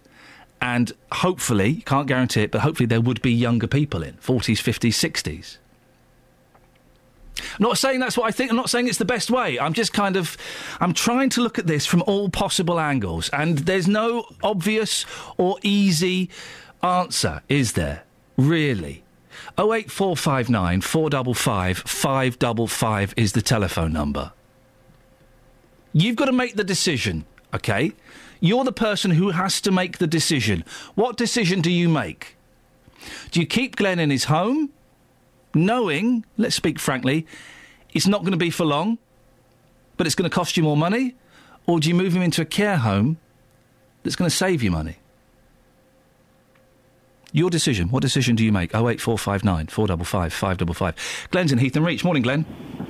Morning, Ian. All right. Yeah, I'm fine. I'm confused by this one. It's a tough one to talk about. What do you think? Well, it is sad, but I know when my dad was dying of leukemia, he in fact died of a chest infection. I think one of the things he said to my mum was that it's the memories around the home, and he didn't want to be in a care home on his last few days. Unfortunately, he did have to go in. This is a tough one. It all boils down to money all the time. It's always the same things. What's it going to cost us? The guy's probably worked all his life and he's paid his national insurance, so he should be entitled to whatever he wants. That's my point. The thing is, if you do that for him, there are so many other people in similar situations with different conditions, with MND, with MS, with different conditions that would then demand the same thing. And I don't know, Glenn, if the money is there to support all of those people. Well, like you say, it is difficult, isn't it? It is. It's such a tough one. There isn't really a right or wrong answer, as far as I can tell. And I'm so glad I'm not in the position of having to make this decision. But yes, in an ideal world, we should be caring. We should be able to provide the care that everyone needs and let them die where they want to die. Yeah. But there are so many people, Glenn, that need this help that we haven't got the money to fund it. I don't think. No. It is sad. And I said to Catherine, I share the same surname as this guy as well. Oh, you got the same name. There's only three Glenn Phillipses. One's a rock guitarist, one's myself, and one's the other fella. And that poor guy, yeah. Glenn, I really appreciate your call, and I appreciate you kind of helping me develop my thoughts on this, because I don't know. Maybe Lynn can take us further. Morning, Lynn. Good morning, Ian. How are you? Yeah, I'm confused by this one, Lynn. I really am. It's a tough one. And I think you're doing a wonderful job. I don't think any of the questions you've asked are inappropriate at all. I'm trying to get my head around it as sensitively as I can. What are your thoughts on it? Well, I feel desperately sorry for Glenn. I know how hard it is. I feel that money is always a consideration. But I think when somebody's got a very life-limiting illness, as you or somebody else said, it's not going to be for a long time. Now, my partner died 13 years ago. This really pertains to your question about how long has somebody got. Yeah. My partner died, it'd be 13 years ago. We were together 23 years. He was in hospital, and I was told from day one he'd be lucky if he made that day. It lasted 3 months in the end, which was horrendous. And he was in total denial the whole time. And because he wouldn't let the doctors tell him how long he had, they wouldn't tell me. OK, right, of course, patient confidentiality. Exactly. Oh, and they dear. said, and I did say to them, well, you're not the ones, to be fair, that needs to know, because I need to know, because... You know, I'd been with him 23 years. I had to have some idea. But I know when he was in hospital, and it was horrible because he was in total denial, was rude to all the hospital staff, effing blinded at them. I ended up seeing him for about 3 months in and out of hospital, mostly in, and he totally ignored me for 3 months. I'd sit there for 8-9 hours. He wouldn't talk to me, wouldn't discuss it. And then finally, how was that for you, Lynn? That must have been incredibly tough. Absolutely horrific. And if his friends went in, he'd talk to them. He'd pretend he was all right. And I know a few of them did say to me, you know how cruel you're being. And he used to just shut off. So, and then finally, 2 days before he died, I went into the hospital and he just burst into tears. I think he'd finally accepted it, begged to come home. So I did bring him home on the Friday. And even the sister said, do you have any idea what you're doing? And I said, no, of course not. I've never been in this situation. And he died 2 days later. Why do you think he didn't want to talk to you? I think he was... I mean, some of my friends have kindly said, oh, perhaps he was trying to protect you. I think he was really angry. He was a very proud person. He wasn't that old. He was only 55. I think what it was, I think he was so absolutely furious. And sometimes when somebody's really angry, they tend to take it out on the person closest. They take it out on the one they love. Of course, we all do that, which is the odd thing. I think it was sort of, I don't know whether he resented the fact that it wasn't me. I hope not, because I was in love with him for 23 years, but I think anger is a lot of it when you're told you're dying. Do you know what? And in a bizarre way, and I've got to end it in a second, Links, we need to go travel. In a bizarre way, he may have been trying to protect you as well. That's what my friends have said. They said perhaps he was trying to he knew how hard it would be for me, and I think he was trying to protect me, but of course it doesn't really, does it? No, of course not. Lynn, I've got to move on. I'm really sorry to cut you short, but I really appreciate your story this morning. You've done a very good job, and you haven't been in the least bit insensitive. You're very kind. Thank you very much, Lynn. I'm sorry to cut it short, but I've got to do some business. Business being the travel with Alice. Travel news for beds, cards and bugs. BBC Three Counties Radio. We've had a call in from Julian in Brogba. The A421 is blocked between Bedford and the Kingston roundabout after a lorry tried to do a U-turn and got stuck. It's causing queues on all approaches at the moment. Also in Buckingham, these roadworks on the A421 causing long delays. Queues in both directions between the A413 and the Gorcut roundabout.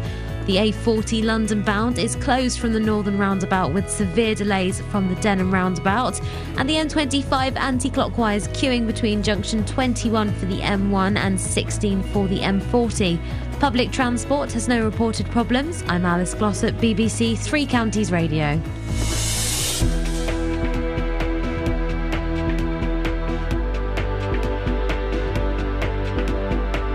Right, it's coming up to 8:47. It's Monday, the 10th of March. The 10th of March? It was Christmas a minute ago. I'm Iain Lee. These are your headlines on BBC Three Counties Radio. A man from Bushey with motor neurone disease has been told by social services that they can't afford to care for him in his own home.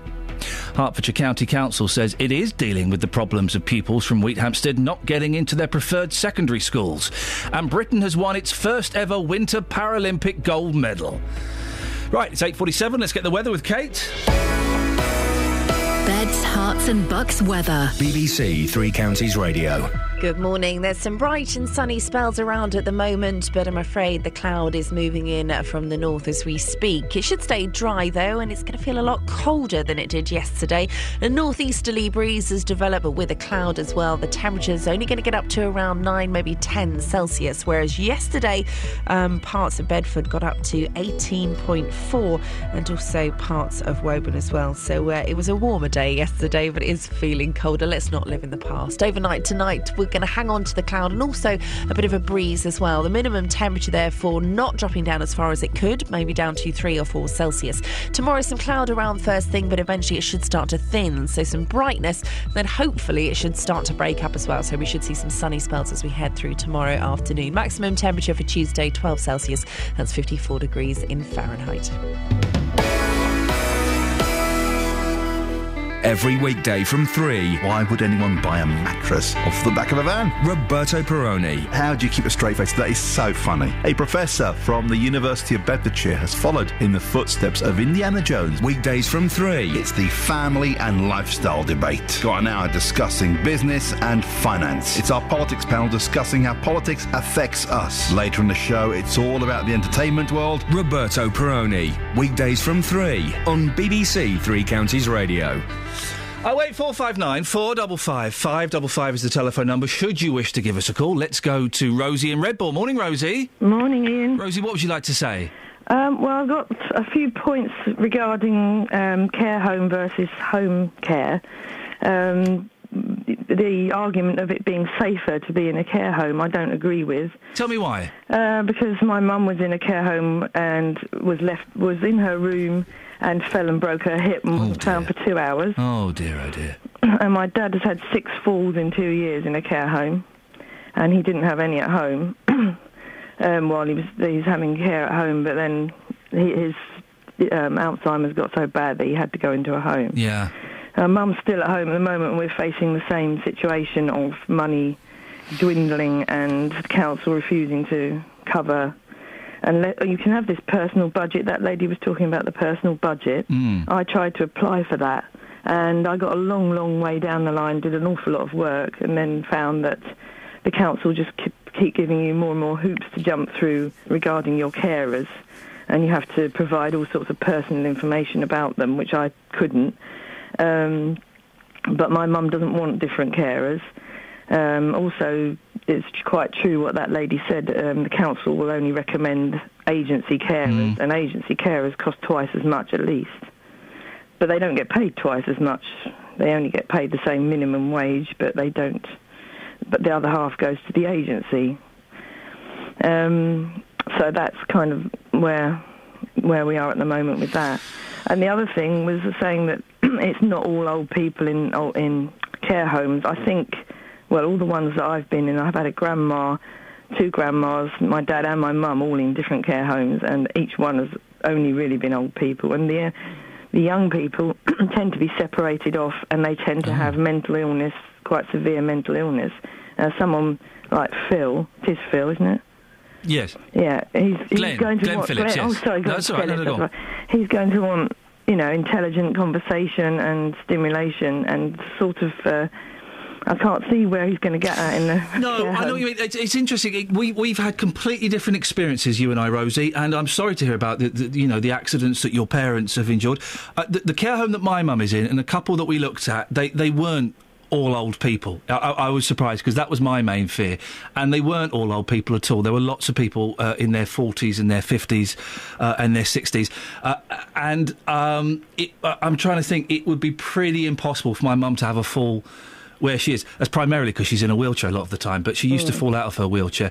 But you're right. I think that our different stories show it depends where you go. There are some good care homes and there are some shocking ones as well. And if you're depending on the council to pay for it, you're not very likely to get one of the best, let's face it. No. So what's the situation now then? Where have you got to with Mum? Well, I'm starting all over again because I spoke to a lawyer that I know, and she said that they didn't have the right to ask me those questions, and that I should have stuck with it. So I'm starting all over again now, trying to get the personal budget. Well, good luck with it. They do make you fill in a lot of forms. Part of the reason I think they give you so many forms to fill in is they hope that people give up. Yeah. I really believe that they want people to give up and go, oh, it's not really worth it. And it gets the council out of pain. But I suggest you crack on with it, and whatever they send you, you fill it in with a smile and send it straight back. Yep, that's what I'm going to do. Rosie, thanks for your time. Best luck to your mum. Thank you. Thank you very much indeed. It's interesting, isn't it? There are so many different care homes, and it is a little bit of potluck as to where you go. The care home we got Mum into, we saw a few, and this care home that she's in now was brilliant, and we wanted it, and we said, yes, put her on the list. When can we move in? Well, you've got to wait for someone to move out. Now, people don't very often move out of care homes. What that means is you are waiting for someone to die. Yeah, I know. Jolly, isn't it? 08459 455 555. Mick's in Watford. Morning, Mick. Morning. Mick, what you got for me? Well, there's a couple of things. I agree with that, Rose. My mother went into a home because my brothers overruled me. I didn't want her to go, but they did because they were frightened. She had a couple of falls at home, but didn't die from it. She went into a home. Within 8 months, she's fell down in the home, broke her hip, and dead. That's the experience I've had of homes. That could have happened in her house, though, Mick. Why were you so reluctant for her to move into a care home? Because she was happy at home. She didn't want to go in the home. Yeah. She wanted to die in her surroundings. Yeah. The other thing was that lady with the motor neuron disease who runs it, she kept saying that she'd arranged and there was the people in place to look after him, and it would cost the council less than what they willing to pay out. Yeah. So why don't they leave him where he is? I don't know. I know that the council go for certain agencies, and whether that's right or wrong, I don't know. But I would assume that the agency staff have been through. Are approved by the council. They meet certain requirements. Saying that, again, to go back to my mum, two of the carers she had from an agency nicked all her jewellery and £3,000 out of her bank account. I was going to say, agencies aren't the best places to go because they don't always do the checks, and all they're interested in is making money. It's a tough one, isn't it, for Mr. horrendous. Phillips, and it's a horrible situation for anyone to be in. Yeah, it's terrible. Mick, I appreciate your call. Thank you, mate. Thank you. Cheers. There we go. Leslie in Watford says, my uncle was given 2 years following his diagnosis of motor neurone. He lived 4 years. That's a lot of money in carer time. Got an email here. George says, there is a human cost to providing care. Where will you find 4 or 5 people prepared to work 8-hour shifts on their own, caring for an ill man? Well, they're carers. There are carers. Would you feel safe helping an ill man get up, get dressed and fed, knowing you were on your own and there was no help immediately available? If he fell, you'd need to phone for an ambulance and wait 15 minutes. And if the fall injured your patient, you will be cross-examined and possibly disciplined for not providing adequate care. I would far rather work in a care home where I knew help was available. I could take meal and tea breaks knowing there were others keeping an eye on my patient. Well, yeah. I guess if you're caring for someone at home, it's not an 8-hour constant care. There would be moments when you are sat eating. There would be moments when you're watching the telly. You know, it's not generally, apart from some very extreme examples, it's not generally an 8 hours full on. You know, you would be able to sit down and watch the telly. There would be bits when your client would be asleep and you could have a rest, or you could do some or whatever. But also, I would imagine that Glenn is using a hoist to get in and out of bed, and that would probably take 2 carers. I think it's a minimum of 2 carers for one of those bad boys. Peter's in Walmer Green. Morning, Peter. Good morning. What do you want to moan about today, boss? About what you've been saying on air, really, because the criteria for people who are ill is that National Health Service provides nursing care. Not if or but. If any of these paper pushers have changed the rules, that's not down to the person. No. You're entitled to care if you're ill. Peter, there are 2 different types of care. There is medical care and there is social care. And I'm afraid that Mr. Phillips comes under social care. And I know he's got an illness, he shouldn't. That may be the case, but he is classed as social care because he doesn't require injections, because he doesn't require kind of medical treatment for his condition. You're all right. You're in a wind tunnel. I'm okay. He's breathing very heavily today. His care will be classed as social care. I don't quite understand the definition. I don't necessarily agree with it, but that's what a lot of people are facing. Well, if they've got an illness, it was always the case. Now, if some paper pushers changed that without telling anybody, that's wrong, because it was always the case that if people had an illness, they were entitled to care under the National Health Service. Can I ask you a question, Peter, going off on a complete tangent? Yeah. I'll ask it and you can tell me if you want to respond to it or not. Yeah. Do you love bums? Oh dear, you're not talking about that footballer again, are you?